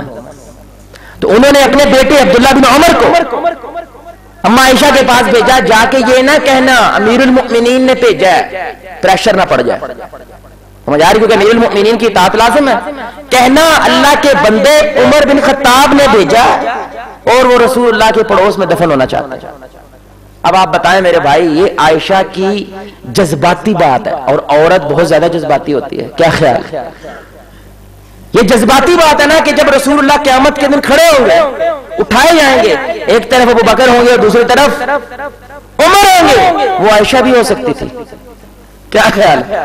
عائشہ ان کے ساتھ ہی ہے میرے بھائی, جنت میں ان کے ساتھ ہی ہوں گی. لیکن یہ والا جو مقام ہے کہ ایک طرف ابو بکر ہے اور دوسری طرف عمر ہے. عائشہ رضی اللہ تعالیٰ کے جملہ ہے, بخاری کی حدیث ہے میرے بھائی, کہ میں نے یہ جگہ اپنے لیے پسند کی تھی. میں یہاں پہ دفن ہونا چاہتی تھی, لیکن میں عمر بن خطاب کو اپنی ذات پہ ترجیح دیتی ہوں, آپ انہیں لے آئیے یہاں پہ دفن کریں. اور خود عام لوگوں کے قبرستان میں دفن ہوئی ہے, لیکن عمر بن خطاب رضی اللہ تعالیٰ کو رسول اللہ کے پڑوس میں دفن کروایا. اس لیول کا میرے بھائی اور دوستوں ان کے اندر ایثار تھا, دینے کا جذبہ تھا میرے بھائی, صرف دینے کا جذبہ تھا. جب ہم کہتے ہیں نا آپ نے اپنے ملک کے لیے کیا کیا ہے, آپ صاحب کی کریے, یار کم از کم جھوٹ ہی نہ بولو, یہ تو کر سکتے ہو نا. ایمانداری سے صرف اپنا کام کر لو, یہ ملک ہی بنتا ہے اس سے. کہ کوڑا باہر نہ پھینکو, اپنی گلی کو کم از کم صاف کر لو, اتنا تو کر سکتے ہو نا. شاپر کو گٹر میں نہ پھینکو جس کی وجہ سے گٹر بند ہو جاتا ہے, اتنا تو کر سکتے ہو نا. عوام نے ایک ہی کام کرنا ہوتا ہے ریاست کے لیے, کہ جو لا, جو قانون قرآن و سنت کے مطابق بنا ہے اس کی پاسداری کریں. یہ آپ اپنے ملک کو کھڑا کر رہے ہیں, اس کو مضبوط کر رہے ہیں. اور ہم کیا جھکتے مارتے ہیں, قانون تو توڑنے واسطے بنے ہیں بس, جوڑنے کے لیے تھوڑی بنے. اور جب کسی کو کہہ دیں یار انج نہ کرو, یار ہے کام ٹھیک نہیں ہے, انج نہیں کریدا, سارے کر دینا. یار یہ مسلمان دلیل دیتا ہے, مسلمان حکمران سارے ہیں جنہیں سارا سسٹم کرپٹ ہے, تو یار سارے نمازیں چھوڑیں گے تم نمازیں چھوڑو گے, یار یہ کوئی دلیل ہوتی ہے؟ سارے زنا کریں گے تم زنا کرو گے, یہ کوئی دلیل ہے یار؟ اللہ نے یہ نہیں پوچھنا دوسروں نے کیا کیا, اللہ نے یہ پوچھنا جو تیری استطاعت میں تھا تو نے کیا کیا. پاکستان دنیا کے 5ویں نمبر پہ گندا ترین ملک ہے. آپ بتائیں ہماری تصویر دنیا میں کیا جا رہی ہے؟ کہتے ہیں کسی قوم کی تہذیب کو چیک کرنا ہے نا تو ان کے پبلک ٹوائلٹس کو چیک کر لو. لیٹرینیں جو عوامی لیٹرینیں ہوتی ہیں اور جو سڑکیں ہوتی ہیں وہ چیک کر لو, اس سے پتہ چل جاتا ہے یہ قوم کتنی مہذب ہے, ان کے اندر آداب کتنے ہیں. اور رسول اللہ نے ایک ایک شے کے ہمیں آداب سکھایا، پانی پینے کے آداب، سونے کے آداب، اٹھنے کے آداب، چلنے کے آداب۔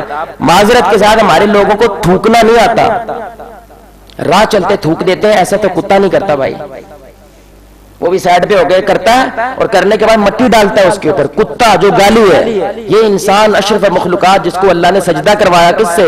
فرشتوں سے۔ کیوں؟ علم والا، ان کو ہم نے علم دیا ہے، جھک جاؤ اس کے سامنے، اس کو تھوکنا نہیں آتا۔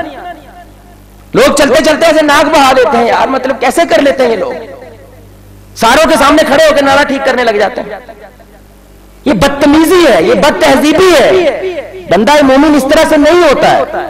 ہمارے نبی نے ہمیں تھوکنا سکھایا، رسول اللہ صلی اللہ علیہ وسلم نے فرمایا قبلہ رخ منہ کر کے تھوکا نہ کرو، لیکن اگر تھوکنا پڑ جائے، مجبوری ہے، کوئی بیماری بھی ہو سکتی ہے، کچھ لوگ ہیں ان کو بیماری ہے، ان کا تھوک بہت پیدا ہوتا ہے، تو ایسا اگر کرنا بھی پڑ جائے تو آپ صلی اللہ علیہ وسلم نے اپنا پلو لیا، اس کے اوپر اشارتاً کیا تھو تھو، پھر اس کو صاف کیا۔ کیا معنی کہ اگر تھوکنا پڑ جائے تو پیر سے، بولے بھائی پیر سے کیا کرو؟ اچھا اب بلگم نکلتا ہے، بلگم کو دیکھنا انسان گوارا کرتا ہے بھائی یہ سیدھی سیدھی بات ہے، دو ٹوک بات، آسان بات ہے، وہ گوارا کرتا ہے؟ گند نکالنا اس کے لیے آسان ہے، اپنے گند کو صاف کرنا مشکل ہے، یہ ہماری عوام کی مینٹالٹی بن گئی ہے۔ اس کو گند ڈالنا اچھا لگتا ہے، لیکن اپنا گند جو اس کا ہے وہ صاف کرنا نہیں اچھا لگتا۔ اتنا تو یار کر سکتے ہو نا کہ تھوک دو، صرف پیر سے کر دو، یہ تم ملک مضبوط کر رہے ہو۔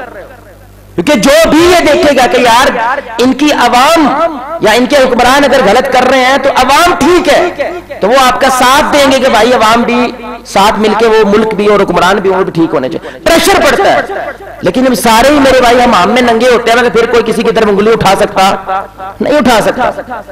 اب لوگ کہتے ہیں صفائی کی، اصل میں نا کچھ لوگ کہتے ہیں یہ دلیلیں کہاں سے آگئی بھائی صفائی ہونی چاہیے، علاقہ صاف ہونا چاہیے، کیونکہ رسول اللہ صلی اللہ علیہ وسلم کا علاقہ بھائی صاف ستھرا ہی ہوتا تھا کہ ہر عبادت سے پہلے طہارت ہے بھائی۔ ہم تو نماز کی طرف نہیں جاتے جب تک ہم اپنی طہارت نہیں کرتے، صاف ستھرے نہیں ہوتے۔ خوشبو کے ساتھ جانا ہے، بدبو کے ساتھ جاؤ تو فرشتہ نیڑے نہیں لگتا، یہ ہمارے نبی نے بتایا کہ نہیں بتایا؟ اب آپ دیکھیں رسول اللہ صلی اللہ علیہ وسلم نے کیا فرمایا، یہ بڑی سننے کی بات ہے۔ آپ نے فرمایا مجھے اللہ تعالیٰ نے کچھ ایسا عطا کیا جو کسی اور کو نہیں عطا کیا، ان میں سے ایک شے کیا ہے؟ ساری زمین میرے لیے مسجد ہے، سوائے قبرستان کے اور واش روم کے، لیٹرین کے اور قبرستان کے علاوہ یہ صرف اللہ نے میرے لیے کیا کہ ساری زمین کیا ہے؟ مسجد ہے۔ یہاں کہیں بھی کھڑے ہو کے نماز پڑھ لو، پہلے ایسا نہیں تھا بھائی، پہلے آپ نے اس جگہ جانا جو عبادت گاہ بنائی جاتی جیسے مسجدیں ہوتی تھیں، اس جگہ جانا پڑے گا، لیکن رسول اللہ کے کہا پارک میں پڑھ لو، سڑک کے کنارے پڑھ لو۔ کیا معنی؟ مسجدیں ہماری صاف ہوتی ہیں گندی ہوتی ہیں بھائی؟ بولیں بھائی صاف ہوتی ہے نا، یعنی کہ ہم جیسی مرضی قوم ہے لیکن اپنی مسجد کو گندا، اللہ کے نبی کہہ رہے ہیں میرے لیے پوری زمین کیا ہے؟ وہ گندی ہونی چاہیے کہ صاف ہونی چاہیے؟ اگر ایک انسان کا دل کر پڑے کہ میں نے کسی جگہ پہ رک کے نماز پڑھنا ہے، آج کے دور میں اس کے لیے رکنا یہ مشکل ہو گیا، وجہ کیونکہ اس کو یقین نہیں رہا کوئی جگہ صاف بھی آئے گا۔ اللہ اکبر، کتنی بڑی بات ہے۔ لیکن یہ وہ لوگ سوچتے ہیں کہ ہم نے اپنے ملک کو مضبوط کرنا ہے، میں چاہے کلا ہوں، اگر محمد علی جنہ یہ سوچتے ہیں میں کلا ہو گیا کی کر سکتا تو وہ اس ملک کے لیے کبھی کھڑے نہ ہوتے بھائی۔ مولانا محمد علی جوہر رحمۃ اللہ علیہ یہ سوچتے میں کلا کی کر سکتا، ایک مسجد کا ملا کیا کر سکتا ہے، تو اتنی بڑی تحریک کھڑی نہ کرتے جو پاکستان بنا دیتی۔ تو جس نے بھی کبھی کچھ کیا اس نے ایک سوچ ماری ہے کہ بھائی جو میں کر سکتا ہوں نا اس سے پیچھے نہیں ہٹوں گا۔ ان کی سوچ نے میرے بھائی قوم میں کھڑی کر دی، ملک کھڑے کر دیے۔ ہم آج اپنے رشتہ داروں کو فون نہیں کرتے، کیوں نہیں کرتے؟ انہوں نے کیتا ہے، یہ دیکھ رہے ذہن، یعنی مجھے دیں گے تو میں نے دینا ہے، نہیں دیں گے تو اینٹ کا جواب پتھر سے دیں گے۔ یہ مینٹالٹی ہے کہ نہیں؟ دینے والا ذہن کیا سوچتا ہے؟ رسول اللہ نے فرمایا لا يدخل الجنہ قاطع، خون کے رشتے توڑنے والا جنت میں نہیں جا سکتا۔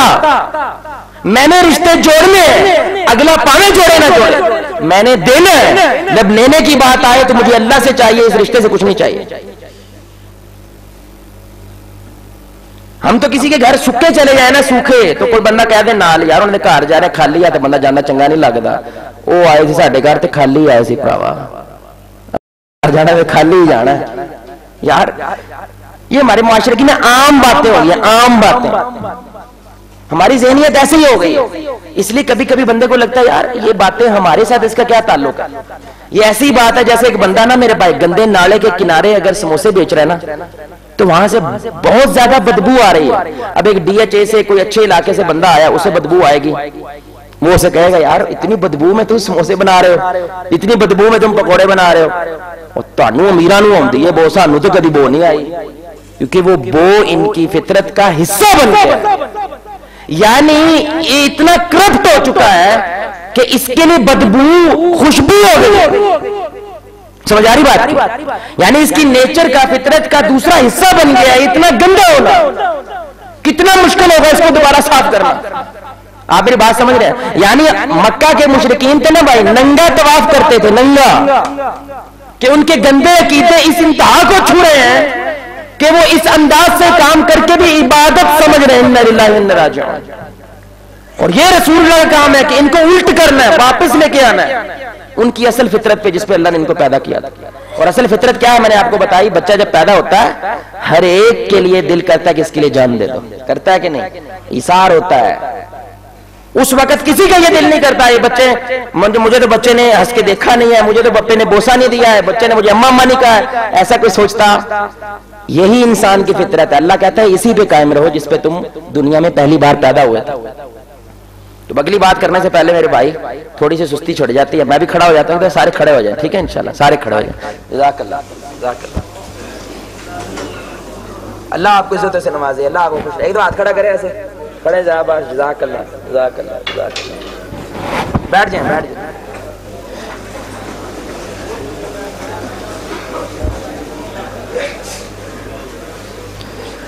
اللہ اکبر. اس لیے اللہ تعالیٰ کی یہ جو بات ہے نا, رسول اللہ صلی اللہ علیہ وسلم نے ابو طلحہ رضی اللہ تعالیٰ کو اللہ نے قرآن کا حصہ بنا دیا. وہ کیا تھا؟ یؤثرون علی انفسہم ولو کان بہم خصاصہ. یہ وہ لوگ ہیں جو دوسروں کو اپنی ذات پہ, یہ کون لوگ ہیں؟ انصار ہیں. انصار کا لفظ ہی کہاں سے نکلا؟ نصرت کرنے والے, مددگار. اس لیے رسول اللہ صلی اللہ علیہ وسلم نے فرمایا تھا اے انصار کے لوگوں اگر ہجرت نہ ہوتی تو میں بھی ایک انصاری ہوتا. اللہ اکبر. ساری زندگی مکہ میں رہنے والے وہ بھی کیا خواہش کرنے لگ گئے کہ اگر ہجرت نہ ہوتی, میں مہاجر نہ ہوتا تو میں ایک انصاری ہوتا. اے انصار کے لوگوں ساری دنیا ایک طرف چلے, انصار دوسری وادی میں چلے, میں لوگوں کے ساتھ نہیں, میں انصار کے ساتھ چلوں گا. کیوں؟ کیونکہ یہ دینے والے لوگ ہیں. کیونکہ انصار نے لٹا دیا تھا نا سب کچھ. ان کو نئی جگہ دی تھی جب رسول اللہ کے پاس جگہ نہیں تھی. انہوں نے رسول اللہ گلے لگایا جب سب ان کو گھر سے نکال رہے تھے. انہوں نے رسول اللہ صلی اللہ علیہ وسلم غمخوار بنے جب کوئی ان کے غم کو سننے والا نہیں تھا. انہوں نے اس وقت رسول اللہ کو قبول کیا جب رسول اللہ کو طائف سے پتھر پڑ رہے. تو رسول اللہ صلی اللہ علیہ وسلم انصاریوں کا بھی بھولے نہیں, ان کی ہمیشہ قدر کی ہے. اور یہ انصار ہے میرے بھائی, مہاجرین کا قربانی تھی. اس لیے علماء کا کہتے ہیں مہاجرین کی قربانی اور انصار کی مدد سے اسلام کھڑا ہوا. تو آخر میں میرے بھائی صرف دو باتیں انشاءاللہ کرنی ہے کہ اب یہ ایثار کا جب پھل پیدا ہوگا تو اس پھل کو اسلام سخاوت کہتا ہے. کیا کہتا ہے میرے بھائی سارے بولیں؟ سخاوت. یعنی اگر واقعتاً ایثار کی جڑیں آپ کے دل میں مضبوط ہوں گی, اس درخت میں جو پہلا پھل لگتا ہے اس کو سخاوت کہتے ہیں. ٹھیک ہے بھائی. اور اگر اس کے الٹ خبیث درخت تمہارے اندر پیدا ہوتا ہے جس کو کیا کہتے ہیں؟ جس کو کیا کہتے ہیں بھائی؟ خود غرضی. ایثار ہے تو ایثار کے الٹ کیا ہے؟ خود غرض. صرف اپنا سوچتا ہے. وہ کسی کی مدد بھی اس وقت کرتا ہے جب اس میں اس کا فائدہ ہو. وہ کسی کو 10 روپے اس وقت دیتا ہے جب میرا اشتہار پہ نام لگاؤ گے بھائی. جب تختی کے اوپر میرا بھی نام ہوگا تو میں اس کے لیے چندہ دیتا ہوں, ورنہ کون دینا میں نے. جب بلاؤ گے تو ایک زندہ باد کا نعرہ میرا بھی لگواؤ گے بھائی, پھر 1000 روپے آئے گا. وہ مدد بھی اس لیے کرتا ہے تاکہ اس کا فائدہ ہو. تو خود غرض جب درخت اندر جڑ پکڑتا ہے, خبیث درخت جڑ پکڑتا ہے, تو اس پہ جو زہریلا پھل لگتا ہے اس کو بخل کہتے ہیں, اس کو کنجوسی کہتے ہیں. تو یہ دو لوگ ہوتے ہیں, یہ دو زاویے ہیں میرے بھائی, یہ دو گروپ ہیں. ایک گروپ سخی بنتا ہے اور دوسرا گروپ بخیل بنتا ہے. تو سخی بندہ کیا سوچتا ہے؟ جو کچھ باہر سے مجھے ملا ہے نیکی کی صورت میں, اچھائی کی صورت میں, وہ سوچتا ہے میرے اندر سے باہر کتنا جا رہا ہے. سمجھ آ رہی بات کی بات؟ میرے اندر کی روشنی باہر کتنی روشنی پھیلا رہی ہے, یہ سخی ہوتا ہے. بخیل کیا ہوتا ہے؟ باہر سے اندر کتنا آ رہا ہے. سمجھ آ رہی بات کی؟ وہ سارا کٹھا کرنے کے اوپر رہتا ہے اور سخی آدمی سارا دینے کے اوپر رہتا ہے. یہ دو مختلف زاویے ہیں. ایک روشنی کے آگے بھی ایسے ہاتھ کر لیتا ہے, حالانکہ میرے بھائی روشنی پھیلنے والی چیز ہے, پھیلنے تو یار کسی اور کو بھی رستہ نظر آ جائے گا, لیکن وہ روشنی بھی اس کے کیا کرتا ہے, اس کو روک کے رکھتا ہے کہیں بتی بند نہ ہو جائے, کہیں رک نہ جائے, کہیں ختم نہ ہو جائے. لیکن سخی آدمی کیا سوچتا ہے کہ بھائی یہ موم بتی جس پہ روشنی جل رہی ہے ایک نہ ایک دن تو اس نے پگھل ہی جانا ہے, بھلا نہیں ہے کہ کسی دوسرے کو بھی اس کی روشنی پھیلا دو. میری موم بتی سے اگر 1,00,000 موم بتیاں جل جائیں تو میرے بھائی یہ تو ایک 0 واٹ کا بلب تھا جو اب 1000 واٹ کا ہو گیا. تو سوچیں 0 واٹ کے بلب سے تھوڑا نظر آتا ہے, 1000 واٹ کے بلب سے پورے محلے کو نظر آتا ہے. یہ سخی آدمی سوچتا ہے, یہ اندر سے باہر نکالتا ہے اور بخیل آدمی باہر سے اندر لیتا ہے. سمجھ آ رہی بات کی؟ اب ہر ایک اخلاق کی جڑ وہ ایثار ہے. میں نے صبر کیا, حالانکہ آپ نے میرے سے زیادتی کی, یہ کیا ہے, میں قربانی کر رہا ہوں. میں نے آپ کو معاف کر دیا, کیوں؟ ایثار ہے. میں نے آپ کے لیے پانی لے کے آیا, میں کیوں کہتا آپ ہی اٹھتے چوکلا پانی, تیرے ہاتھ ٹوٹے ہیں, یہ ایثار ہے. تو ایثار ہر اخلاق کی جڑ ہے, خود غرضی ہر بد اخلاقی کی جڑ ہے. سمجھ آ رہی میرے بھائی؟ تو ایثار والا بندہ جب دینے پہ لگتا ہے تو لوگوں کے قریب ہو جاتا ہے, جب لوگوں کے قریب ہوتا ہے تو محبت بنتی ہے, جب محبت بنتی ہے تو معاشرے کے اندر اللہ کی رحمتوں کے دروازے کھل جاتے ہیں. سمجھ آ رہی بات؟ جب خود غرض ہوتا ہے تو لوگ کٹنے لگتے ہیں, کیونکہ یہ تو صرف اپنا سوچتا ہے. جب کٹنے لگتے ہیں تو نفرتیں پیدا ہوتی ہیں, جب نفرتیں پیدا ہوتی ہیں تو اللہ کی رحمتوں کے دروازے بند ہو جاتے ہیں, چاہے یہ محمد کی امت ہے صلی اللہ علیہ وسلم. کیونکہ اصول ہے. اللہ نے وعدہ کیا تھا رسول اللہ کے ساتھ, جس جذبے پہ آپ کھڑے ہوئے ہیں, جو بھی کھڑا ہوگا آپ کی امت میں سے, جو میں نے مدد آپ کی ہے میں ان کی بھی کروں گا. اور اگر آپ کے جذبے کے خلاف ہو جائے وہ پوری دنیا کے بھی حکمران بن جائے لیکن ذلیل ہوں گے. میرے بھائی لوگوں کو پتہ کوئی نہیں, یہ جو اسرائیل ہے نا, اسرائیل, یہ جو خبیث ریاست ہے اسرائیل, پورے کا پورا ایسے فٹ بال سمجھے کہ سمجھے فٹ بال ہے, اس فٹ بال پہ ایک نقطہ لگا ہوا ہے. فٹ بال اسلامی ریاستیں ہیں آس پاس اور اس میں نقطہ اسرائیل ہے. یہ لوگوں کو پتہ کوئی نہیں ہے کیونکہ آس پاس سارے کا سارا کیا ہے, مسلمان ہے. نقطہ یار وہ مسلمان جو رات کے اندھیروں میں بھی لٹتے نہیں تھے, آج دن کی چکا چوند کے اندر لٹ جاتے ہیں. وہ مسلمان ابھی علاقے میں پہنچتے نہیں تھے, ان کے روب سے لوگ بھاگ جاتے تھے. اور آج آس پاس میرے بھائی ساری ریاستیں, کروڑوں لوگوں کے ایسا, لیکن ایک نقطہ اسرائیل کا بھی کچھ بھلا یا برا کر سکتے نہیں کر سکتے. کیوں؟ کیونکہ خود غرض ہو چکا, ہر کسی کو اپنا پڑی ہوئی ہے. سعودی عرب کہتا ہے ہم بچ جائیں, ترکی کہتا ہے ہم بچ جائیں, پاکستان کہتا ہے سب سے پہلے پاکستان. سارے صرف اپنا سوچتے ہیں, امت کا نہیں سوچتے. رسول اللہ صلی اللہ علیہ وسلم سب سے پہلے کیا کہتے تھے, امت کا سوچو, اسلام کا سوچو. اللہ تعالیٰ تمہیں کبھی تنہا نہیں چھوڑے گا, لیکن جب اپنا اپنا کرو گے تو تمہیں تو اللہ کی ضرورت ہی نہیں رہی بھائی. اگر تمہیں لگتا ہے کہ تم اپنی محنتوں سے بچ سکتے ہو تو جاؤ بچا لو اپنے آپ. اس لیے میرے بھائی جب سخاوت ہوگی تو رسول اللہ کی ایک حدیث ہے, جب بخل ہوگا تو رسول اللہ کی ایک حدیث ہے. جب سخاوت ہوگی, یہ حدیث سنیے گا برے, ترمذی کی حدیث ہے. امام السیوطی رحمۃ اللہ علیہ نے اس حدیث کو صحیح کہا ہے. آپ صلی اللہ علیہ وسلم نے فرمایا کہ جو بندہ سخی ہوتا ہے وہ اللہ کے قریب ہے, وہ لوگوں کے قریب ہے, وہ جنت کے قریب ہے, وہ جہنم سے دور ہے. جو بندہ بخیل ہے, صرف لینے پہ توجہ کرتا ہے, وہ اللہ سے دور ہے, وہ لوگوں سے دور ہے, وہ جنت سے دور ہے, وہ جہنم کے قریب ہے. اور آپ صلی اللہ علیہ وسلم نے فرمایا, یہ سنیے گا بھائی جملہ, آپ صلی اللہ علیہ وسلم نے فرمایا کہ جو بندہ دینے والا ہے حالانکہ جاہل ہے, وہ اس عالم سے افضل ہے جو صرف لینے پہ اوپر بخل کے اوپر یقین رکھتا ہے. اس سے افضل ہے وہ بندہ جو دینے کے اوپر یقین رکھتا ہے, کیونکہ اس کی وجہ سے خیر پھیلتی ہے, اس کی وجہ سے ساری سمٹ کس کے پاس رہ جاتی ہے. اب میرے بھائی یہ جو حدیث ہے یہ بڑی سننے کی بات ہے. ایک تو یہ اجر ہے نا کہ جو بندہ سخی ہوتا ہے وہ اللہ کے قریب ہو جاتا ہے, لوگوں کے دلوں کے قریب ہو جاتا ہے, جنت کے قریب ہو جاتا ہے, جہنم سے دور ہو جاتا ہے. لیکن ایک دوسرا مطلب بھی ہے, کیونکہ یہ اللہ کے قریب ہے, کیونکہ یہ بندوں کے دلوں کے قریب ہے, کیونکہ یہ جنت کے قریب ہے, اس لیے یہ سخی ہے. سمجھ آ رہی بات کی؟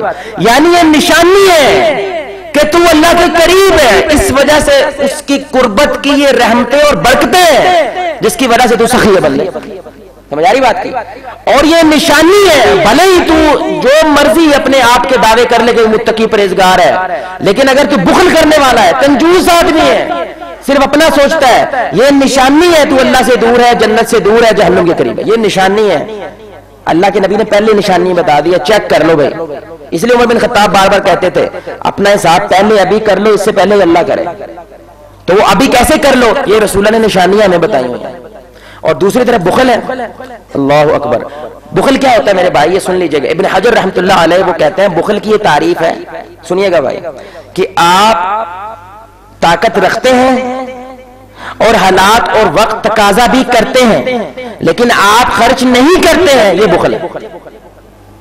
سمجھ آ رہی بھائی؟ آپ طاقت رکھتے ہیں, استطاعت ہے آپ کی, اور حالات اور وقت تقاضا بھی کر رہے ہیں لیکن پھر بھی اگر آپ مدد کرنے کے آگے نہیں بڑھتے تو یہ بخل ہے, اور بخل جہنم ہے, سخاوت جنت ہے. کیونکہ اگر تمام عبادتیں مل کے تمہارے اندر بخل پیدا کر رہے ہیں, تمہاری عبادتوں کے آگے سوالیہ نشان ہے بھائی. اور اگر عبادتیں مل کے تمہارے میں سخاوت پیدا کر رہی ہیں, مبارک ہو تم کو, تمہاری نیکیاں اللہ کے سامنے قبول ہو چکی. اس لیے رسول اللہ صلی اللہ علیہ وسلم پناہ مانگتے تھے, اللہم انی اعوذ بک من الجبن والبخل, کہ اے اللہ میں بزدلی اور بخل سے تیری پناہ مانگتا ہوں. کیونکہ بخیل آدمی بزدل ہوتا ہے, اس کو ڈر لگتا ہے, لیکن جو دینے والا بندہ ہوتا ہے میرے بھائی وہ دلیر ہو جاتا ہے. کیوں, مجھے کیوں حسد کرے گا, مجھے کیوں مارے گا کوئی, میں تو صرف لوگوں کو لوٹاتا ہوں, چھیننے کی تو میرے اندر تمنا موجود ہی نہیں ہے. اور آپ صلی اللہ علیہ وسلم نے فرمایا سب سے بڑا بخیل کون ہے, یہ سنیے گا, سب سے بڑا بخیل وہ ہے جو سلام کرنے میں بخل کرتا ہے. کیونکہ سلام کرنے میں تو پیسہ بھی نہیں لگتا بھائی. یعنی جو اخلاقی حوالے سے بخل ہے وہ کیا ہے, کسی کو تھپکی دے دینا. جو تھپکی بھی نہیں دیتا, آپ کہہ رہے ہیں سب سے بڑا بخیل ہے. یار کسی کو صرف تھاپڑا مار کے حوصلہ ہی دے دو, یار چنگا کام کر رہے ہو, اللہ تعالیٰ تمہیں جزائے خیر. کسی کو جفا پا کے کسی مزدور کو, یقین کریں میں نے ایک دن ٹرائی ماری, وہ جو جون جولائی, مجھے گرمی بہت زیادہ لگتی ہے, لوگ کو وکھری لگ دی ہے, تو وہ بندہ روٹیاں جو بناتا ہے جون جولائی کے اندر تندور پہ, میں نے کہہ دیا, میں نے کہا بھائی کیا کمال کی تمہاری محنت ہے, یقین کریں میرے سے تو یہاں پہ کھڑا ہونا بھی برداشت نہیں ہوتا, اور تم اس چیز کو اپنا باعث روزگار بنا رہے ہو, اللہ تمہیں جزا دے تمہارے مال. ایموشنل ہو گیا, یقین کریں ایموشنل ہو گیا. پہلے ہر بنا کے پہلے منو دے دے, وہ تو منو دے رہا, سارے اس کو ڈانٹ رہے ہوتے ہیں, برا بلا کہہ رہے ہوتے ہیں, پریشر ڈال رہے ہوتے ہیں. اس کو اتنا عجیب لگا, کہتے ہیں صاحب کو سانو دعا دینے والا بھی ہے. اشفاق احمد رحمہ اللہ وہ ایک عید کے موقع پہ کہتے ہیں یار میں کچھ مختلف کرنا چاہتا ہوں, آج عید مختلف انداز سے مناتے ہیں. وہ پولیس تھانے چلے گئے, ادھر ایسا چور ٹانگ پہ ٹانگ رکھ کے بیٹھا ہوا تھا. میں کہا ہاں جی بابا جی کدھر آئے ہو, تانو جی عید ملن آیا. اچھا جی خیر مبارک. کہتے نہیں عید انج نہیں ملی دی پائی. وہ کی کہنا بابا کیویں ملی دی ہے, عید تو جفا پا کے ملی دی ہے پائی. وہ ایسا چو کدی انہوں ویکھے کدی اپنے آپ نے ویکھے ہون کے لیے آئے تھے. وہ کھڑا ہوا, اس کو گلے سے لگایا اور پھر چھوڑے نہیں. وہ اشفاق احمد خود کہتے ہیں بچوں کی طرح وہ ایسا چو رونے لگا, بچوں کی طرح. یہ پہلی بار کسی نے بنا غرض کے, بنا مطلب کے, صرف اس لیے ہمیں گلے سے لگایا کہ یار کچھ ذرہ پرہ ہم بھی اس ملک کے لیے کر رہے ہیں. ذرہ کر رہے ہیں بھائی, 1% کر رہے ہیں, کر تو رہے ہیں. عید والے دن بھی ہم دفتروں میں بیٹھے ہیں تو انہوں نے کہا بھائی میں آپ کا شکریہ ادا کرنا ہے اور آپ کو عید ملنے ہے. کہتا وہ ڈھائی مار مار کے رونے لگ گیا. ہمارے نبی کہنا جو یہ بھی نہیں کر سکتا اس سے بڑا بخیل کوئی نہیں ہے, کیونکہ اس میں تو پیسے ہی نہیں لگتا, اس میں صرف ایک شے لگتی ہے, عاجزی. بندے میں عاجزی ہونی چاہیے بھائی. جس بندے کے اندر اڑک ہے نا, اڑک, جس کی گردن کا سریا سجدے کر کے ٹوٹتا نہیں ہے, وہ بندہ مر جائے گا, کسی کے کپڑوں کی تعریف نہیں کرے گا. کسی نے اچھے کپڑے پہنے ہیں بھائی, تعریف کرنا ایک اور بات ہے, حوصلہ افزائی دینا ایک اور بات ہے. اب صاحب آج ماشاءاللہ کوٹ آپ کو اچھا لگ رہا ہے, بس ایک جملہ بول دے یار, اگلے کا تھوڑا سیر خون بڑھ جائے گا بس. وہ بیچارہ عجیب عجیب سی حرکتیں کرتا ہے, اونچی آواز میں بولتا ہے, ون ویلنگ کر رہا ہے, صرف کس لیے, توجہ کے لیے. تسی دے دو یار توجہ تھوڑی جی. تو نبی صلی اللہ علیہ وسلم کیا کہہ رہے ہیں کہ بھائی اتنا تو کر دو, اگر یہ بھی نہیں کرتے تو یہ سب سے بڑا بخل ہے, یہ سب سے بڑا بخیل آدمی. یعنی کہ اخلاقی حوالے, اس لیے جاوید چودھری ہیں, انہوں نے باقاعدہ ایک کلب بنایا, شاباش گروپ. کیا بنایا, شاباش گروپ بنایا باقاعدہ. یقین کریں وہ کہتے ہیں ہم کبھی کبھی نکلتے ہیں, جو مزدور کو ٹونٹی ٹھیک کر رہا ہے, کام کر رہا ہے, اس کو جا کیا کہتے ہیں یار تم بہت اچھا کام کر رہے ہو, محنت کر رہے ہو, اللہ تمہارے مال میں برکت دے, رزق میں برکت دے. کہتے 100 کو کہتے ہیں نا, یقین کریں اکثریت حیران ہو جاتی ہے کہ یار یہ ہمارے معاشرے میں کیا بندہ ہی کرنے آ گیا. اور صحابہ یہ کرتے تھے کہ نہیں کرتے تھے, پورے بازار میں گھوم کے آتے تھے, لیتے کچھ نہیں تھے. بھائی کدھر گئے تھے, سلام کرنے گئے تھے, سلام کرنا بس. سلام کرنے کا مطلب پتہ کیا ہوتا ہے بھائی, ہم نے صرف سلام کو دعا کہہ لیا ہے. اصل سلام کا مطلب یہ ہوتا ہے آپ میرے سے امن میں ہو, یہ ہوتا ہے سلام. یعنی میں آپ کو اپنی زبان اور ہاتھ سے تنگ نہیں کروں گا، اس کا مطلب ہوتا ہے سلام دینا. السلام یعنی کہ میرے سے تم کیا ہو؟ سلامتی میں ہو، میرے سے تمہیں کوئی خوف نہیں ہے. اور اس پہ ڈٹ جانا کیا مانا کہ اب اس کو اگر کوئی خوف ہوگا تو میں نے کلّا نہیں چھوڑنا. یہ اسلام ہوتا ہے. یہ اس طرح کبھی آپ نے سلام کیا ہے؟ یہ دینے والا میرے بھائی جب ذہن بنتا ہے تو وہ اس انداز سے چیزیں سوچتا ہے، یقین جانے. اور اس ملک کو میرے بھائی اللہ کی قسم آپ کی ضرورت ہے. اللہ کی اتنی تکلیف ہوتی ہے ایک پاکستانی ہونے کے ناطے. آدھا ملک ہی اپنے ملک کے لیے دعائیں کر رہا ہے یار. آدھا ملک ہمارے ملک کو گالیاں دے رہا ہے کہ ہمارے آباء و اجداد نے کس طرح یہ ملک حاصل کیا تھا. میرے بھائی آپ کی سوچ ہے کہ علماء کہتے ہیں کہ سمندر میں جب ہم کشتیاں لے کے آ رہے تھے تو ایک ریلا آتا تھا صرف لاشوں کا، یعنی کہ سمندر ایک باہر پھینکتا تھا، صرف لاش پھینکتا تھا. کس لیے؟ کہ ہماری آنے والی نسلیں کسی امن والے ملک کے اندر رہ سکیں، جو کلمے کی بنیاد پہ کھڑا ہو، جو پاکستان کا مطلب کیا ہے؟ لا الہ الا اللہ کی بنیاد پہ کھڑا ہو. تو ہم نے اس موضوع کو خوشیوں کا راز کیوں کہا تھا؟ اب آپ کو میری بات صحیح سمجھ آئے گی، کیونکہ شروع پہ میں یہ بات کہتا تو آپ کو شاید سمجھ نہ آتی. اللہ ہمیں ایسے استاد نصیب فرمائے کہ ایک استاد ہے، اس نے اپنے شاگردوں کو اکٹھا کیا اور ایک کمرے کے اندر 400 شاگرد تھے. یہ تجربہ ہوا باقاعدہ. 400 شاگرد تھے، کمرے میں جمع کیا، غباروں کے اندر ہر بچے کا نام رکھا. ہر غبارہ ہے اور ہر غبارے میں ایک بچے کا نام ہے. تو استاد جی نے کہا کہ آپ نے کمرے میں جانا ہے، اپنے نام کا غبارہ لے کے آنا ہے. تو بھائی یہ غبارہ ڈھونڈنا اپنے نام کا مشکل کام ہے جی، تقریباً ناممکن ہی ہے. کیا خیال ہے؟ بھئی تکا ہی لگنا ہے. کیا خیال ہے؟ ایک تو غبارہ، پہلے غبارہ پھاڑنا ہے، پھر پھاڑ کے اس میں سے نام نکالنا ہے، اور وقت بھی تھوڑا سا ہے، تو تکا ہی لگنا ہے. تو اکثریت کو نام نہیں ملا، 5-7 کو ملا، وہ بھی تکے سے مل گیا. اب استاد جی نے کہا بچوں میں اب تمہیں ایک ایسا طریقہ بتاؤں گا کہ 1 منٹ لگے گا اور سب کو اپنے اپنے نام کا غبارہ ملے گا. ایسے اللہ میں استاد دے یقین کرے، یہ محنت والے استاد ہوتے ہیں. استاد قائم ہو جائے. رسول اللہ گئے ہیں تو اپنے پیچھے ابو بکر چھوڑا ہے بھائی. رسول اللہ گئے ہیں تو اپنے پیچھے عمر چھوڑا جو 22 لاکھ مربع میل تک پہنچا ہے. سمجھ آ رہی بات کی؟ ایک شاگرد پہنچا صرف. اندازہ کریں یہ ہمارے نبی نے پیدا کیا تھا. ہمارے علماؤں کو، ہمارے امام حضرات کو یہ بات دیکھنی چاہیے کہ 20 سال بعد بھی اگر تجھے تیرے مسئلے کی فکر پڑی ہوئی ہے کہ میرا مسئلہ چھین نہ لیا جائے، تو نے کخ نہیں کیا زندگی میں. کہ آج 20 سال بعد ایسے لوگ نہیں پیدا ہوئے جو تیری پروٹیکشن کریں، تیرے لیے کھڑے ہو جائے. اس وقت بھی تجھے یہی ٹینشن پڑی ہے کہ میرا مسئلہ نہ چھین جائے، بس میرا 12 نہ ڈوب جائے. بس جو بندہ پیدا کرتا ہے نا میرے بھائی، اس پہ فوکس کرتا ہے. اس کو کوئی بندہ جاڑے لیتا، اس کو وہ نہ ہلنے نہیں دیتا، اس کی تو پروٹیکشن کرتے ہیں لوگ، اس کی تو حفاظت کرتے ہیں. استاد جی نے کہا کہ اب میں ایک ایسا طریقہ بیٹو تمہیں بتاؤں گا کہ تمہیں 1 منٹ لگے گا، ہر بچے کو اپنے نام کا غبارہ مل جائے گا. شاگرد کہیں یہ تو ناممکن ہے، یہ تو امپاسبل ہے، یہ کیسے ہوگا؟ دیکھو کہ بچوں ہوگا. اب تم نے کیا کرنا ہے؟ اپنا اپنا غبارہ نہیں ڈھونڈنا. جو غبارہ ہاتھ میں آئے، جو نام اس میں سے نکلے، اس نام کی آواز لگا دینی ہے. کیا کرنی ہے؟ اس نام کی آواز لگا دینی ہے. اور جو بچہ تمہارا غبارہ اٹھائے گا وہ تمہارے نام کی آواز لگائے گا. تمہارے پاس جو نام ہے تم اس کے نام کی آواز لگانا. انہوں نے جب یہ کرتب کیا تو منٹ سے پہلے سب بچوں کو اپنے نام کا غبارہ مل گیا. اب آپ بھی وہی سوچ رہے ہو جو وہ بچے سوچ رہے تھے. ایک کہانی کی پئی ایک کیتا کی ہے، تسی یہ کی تجربے کرن دے. اسی تو کتاباں پڑھنا آیا، تو سانو پگانے پڑھوا رہے ہو. نہیں صحیح بات ہے نا، ایسے سوچتے ہیں لوگ. یہ سنیے گا میرے بھائی، اس نے زندگی کا سب سے بڑا فلسفہ سمجھانا چاہا تھا اس کو. اور یہ میڈیکل سائنس ہو یا ہمارے سائنسدان ہو، ان کے سب سے بڑا سوال ہمیشہ رہا ہے خوشی کیا ہوتی ہے. کیونکہ خوشی ہر بندے کی سبجیکٹیو ہے، اس بندے کی اپنی ذات کی حد تک ہوتی ہے. کوئی نون لیگیا ہے، نون لیگ جیتے گی تو خوش ہوگا، پی ٹی آئی جیتے گی تو نہیں ہوگا. سمجھ آ رہی بات کی؟ کوئی بندہ جٹ ہے تو جٹ جیتے گے خوش ہوگا، راجپوت جیتے گے تو نہیں ہوگا. ہر بندے خوشی علیحدہ علیحدہ ہے. لیکن کوئی خوشی کی ایک تعریف تو ایسی ہونی چاہیے جو مشترکہ ہو، کیونکہ ہم سب انسان مشترکہ ہیں، ایک آدم کی اولاد ہے. سمجھ آ رہی بات کی؟ تو ان کا یہ اتفاق ہے ایک تعریف پہ، جو اس استاد نے اس تجربے کے ذریعے ثابت کرنے کی کوشش کی. اور میری پوری کی پوری جو بات میں نے آپ کے سامنے رکھی ہے اس کا خلاصہ وہ کیا کہ میرے بچوں اگر اپنے اپنے نام کا غبارہ ڈھونڈنے نکلو گے، اپنے اپنے نام کی خوشیوں کے لیے نکلو گے تو تکا تو لگ سکتا ہے، اپنی خوشی ڈھونڈنا تقریباً ناممکن ہے. لیکن اگر دوسروں کی خوشی کی کوشش کرو گے تو کنفرم ہے کہ تمہاری خوشی تمہیں لازم ملے گی. اور اس تکے پہ پوری کی پوری سائنس، پورے کا پورا یہ سما میرے بھائی متفق ہے کہ جب آپ دوسرے کے لیے کچھ کرتے ہیں تو واپسی میں ایک شے آپ کو لازم ملتی ہے اور وہ خوشی ہے، پکی ملتی ہے.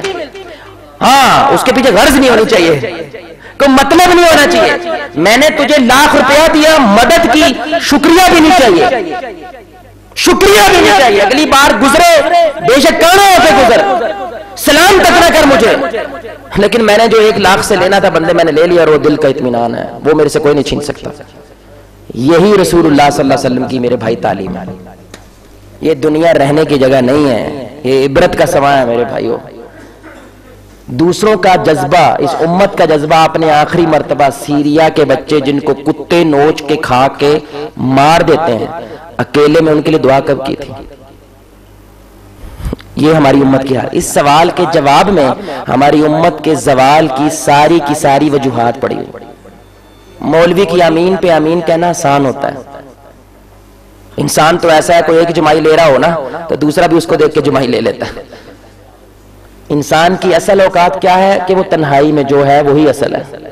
جو آپ تنہائی میں سوچتے ہیں نا میرے بھائی، جو تنہائی میں آپ کے ذہن میں چل رہا ہے، آپ اصل میں وہی ہیں. آپ کی وہ اصل اوقات ہے، کیونکہ اس وقت آپ کے اوپر کسی کا پریشر نہیں ہے، کسی کا بوجھ نہیں ہے، کسی کے سامنے اپنے آپ کا دکھاوا کرنا نہیں ہے. آپ جو ہے وہ اصل میں اس لمحے کے اندر اللہ کہتا ہے کہ اگر ایک ذرہ بھی تیری آنکھ سے نکلتا ہے میرے خوف سے، میں تمہیں عرش کا سایہ دوں گا، عرش کا سایہ دوں گا. کیونکہ تنہائی میں مجھے یاد رکھتا ہے، مجمع کے اندر تو بدماش آ کے بھی سبحان اللہ کر دیتا ہے. تنہائی میں کر کے دکھا.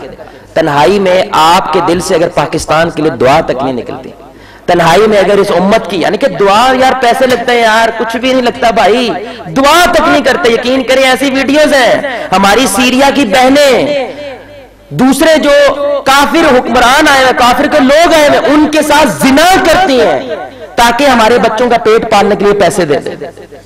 دیکھو تو صحیح کیا ہو رہا ہے اس امت کے ساتھ. ہم ٹھیک ہے نا میرے بھائی، ہمارا ملک ٹھیک ہے نا، ہمارے ملک میں تو قبضہ نہیں نہ ہوا، ہم ٹھیک ہے. بھاڑ میں جائے دنیا تو دیکھ لو، بھاڑ میں جا رہی ہے اور آگے بھی جائے گی، بالکل جائے گی، اللہ کی قسم جائے گی اگر آپ کا رویہ یہی رہا تو.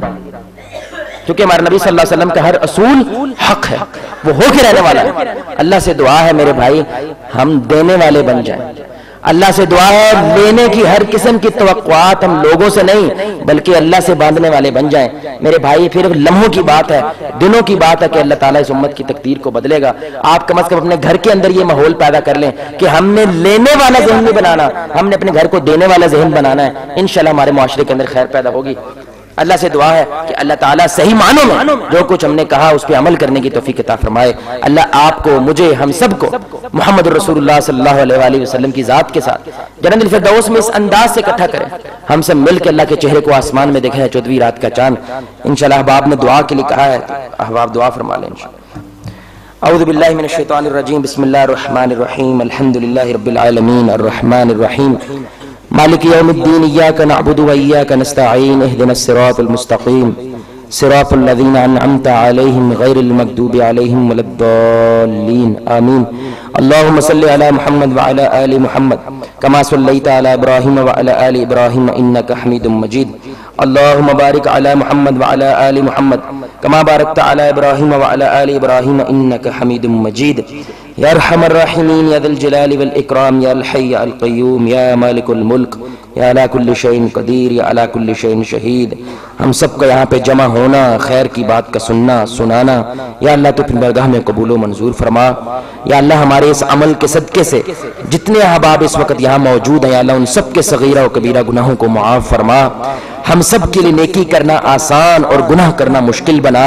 ہم سب کے لیے ایثار کو پیدا کرنا آسان، خود غرضی کو مشکل بنا. ہم سب کے لیے محبت کرنا آسان اور نفرت کرنا مشکل بنا. ہم سب کے لیے حیا کو آسان اور بے حیائی کو مشکل بنا. ہم سب کے لیے فرما برداری آسان اور نافرمانی کو مشکل بنا. اے اللہ ہم سب کے صغیرہ و کبیرہ گناہوں کو معاف فرما. اے اللہ ہم سب کے صغیرہ و کبیرہ گناہوں کو معاف فرما. ہم سب کو یا اللہ حسن الخاتمہ نصیب فرما. ہم سب کو یا اللہ حسن الخاتمہ نصیب فرما. اے اللہ محتاجیوں سے پاک زندگی عطا فرما. یا اللہ ہم اپنے بچوں کے محتاج نہیں ہونا چاہتے، ہم اس ملک کے محتاج نہیں ہونا چاہتے. یا اللہ محتاجی ہے تو صرف تیری ذات کی ہے، یا اللہ لوگوں کی محتاجیوں سے نکال کر ہمیں خالص اپنا محتاج بنا۔ اے اللہ ہمیں صحیح معنوں میں لوگوں سے بے نیاز ہو جانے کی توفیق عطا فرما۔ اے اللہ ہمیں اپنے اندر سینوں میں ایثار کے ساتھ اس دل کو منور کرنے کی توفیق عطا فرما۔ خود غرضی کی بدبو سے اپنے دل کو یا اللہ پاک کرنے کی توفیق عطا فرما۔ اے اللہ ہماری نیک حاجات نیک خواہشات کو یا اللہ پورا فرما۔ ہم سب کو یا اللہ مکہ مدینہ کی حاضری نصیب فرما۔ ہم سب کو یا اللہ مکہ مدینہ کی حاضری نصیب فرما۔ اے اللہ جو احباب ہمارے بیمار ہیں یا اللہ انہیں صحت کامل صحت عاجل عطا فرما۔ یا اللہ جن احباب کے قریبی لوگ اس دنیا سے جا چکے ہیں، جیسے اس بخاری میرج ہال کے حاجی عطا اللہ صاحب کی والدہ وفات پا چکی ہیں، ایک ہمارے بھائی ہیں ان کے بیٹے وفات پا چکے ہیں، یا اللہ ان کی قبر پہ کروڑ رحمتیں نازل فرما، ان کی قبر کو جنت کے باغوں میں سے باغ بنا، ان کے اہل و عیال کو صبر جمیل عطا فرما۔ یا اللہ اپنے جو رشتہ دار دنیا سے جا چکے ہیں ان کے لیے صدقہ جاریہ بننے کی توفیق عطا فرما، ان کے لیے خیر کو پیدا کرنے کی توفیق عطا فرما۔ اے اللہ اس ملک پاکستان کو اندرونی بیرونی خطرات سے محفوظ فرما۔ اے اللہ اس ملک کی فوج کو مضبوط بنیادوں پہ کھڑا ہونے کی توفیق عطا فرما۔ اس ملک کے حکمرانوں کو ہدایت نصیب فرما، ان کے دلوں میں امت کا درد پیدا فرما، اس ملک کو منافقت سے محفوظ فرما، شرک سے محفوظ فرما، بدعات سے محفوظ فرما۔ اے اللہ اس ملک کو اندرونی بیرونی خواہشات سے یا اللہ لغشات سے یا اللہ کمزوریوں سے یا اللہ حملوں سے یا اللہ محفوظ فرما۔ اے اللہ ہماری دعاؤں کو قبول فرما، اس ملک پاکستان کو امن کا گہوارہ بنا، فرقہ واریت کی آگ کو ٹھنڈا فرما، ہماری صفوں میں اتحاد اتفاق پیدا فرما، ہمیں قرآن و سنت پہ جمع ہونے کی توفیق عطا فرما۔ خار ہیں بدکار ہیں کچھ بھی ہیں لیکن تیرے محبوب کی امت سے ہیں، خلق کے راندے ہوئے دنیا کے ٹھکرائے ہوئے آ گئے ہیں در پہ تیرے ہاتھ پھیلائے ہوئے۔ یا اللہ تو ہماری دعاؤں کو قبول فرما۔ اے اللہ تیرے حبیب نے ہم تک یہ پیغام پہنچایا تھا کہ جب ایک چٹی داڑھی والا بندہ چٹے بالوں والا بندہ اللہ سے دعا کرتا ہے تو اللہ تعالیٰ اس کے بالوں کا حیا کرتا ہے، اس کی عمر کا حیا کرتا ہے اور اس کے ہاتھوں کو خالی نہیں لوٹاتا۔ اے اللہ ہمارے ہاں یہاں بزرگ بیٹھے ہیں، یا اللہ ان کے بالوں کی تو حیا کرنے والا ہے، یا اللہ تو ان کے صدقے ہماری دعاؤں کو قبول فرما۔ اے اللہ بچوں کی وجہ بھی رسول اللہ صلی اللہ علیہ وسلم نے فرمایا کہ بچوں کی وجہ سے جانوروں کی وجہ سے جو بے جان لوگ ہیں جو بے بس لوگ ہیں جو بول نہیں پاتے، اللہ ان کی وجہ سے تمہیں بارشیں اور رزق عطا کرتا ہے تاکہ ان پہ ظلم نہ ہو جائے۔ یا اللہ تو ان کے صدقے ہم پہ رحم فرما دے، اے اللہ ان کے صدقے ہم پہ رحم فرما۔ جو خیر ہم نے مانگی ہے یا اللہ تو ہمیں عطا فرما، جو ہمارے لیے خیر ہے لیکن ہم مانگ نہیں سکے اے اللہ تو ہمیں وہ بھی عطا فرما۔ سبحان ربک رب العزت عما یصفون وسلام علی المرسلین والحمد للہ رب العالمین۔ اللہم صلی وسلم علی نبینا محمد آمین رب العالمین۔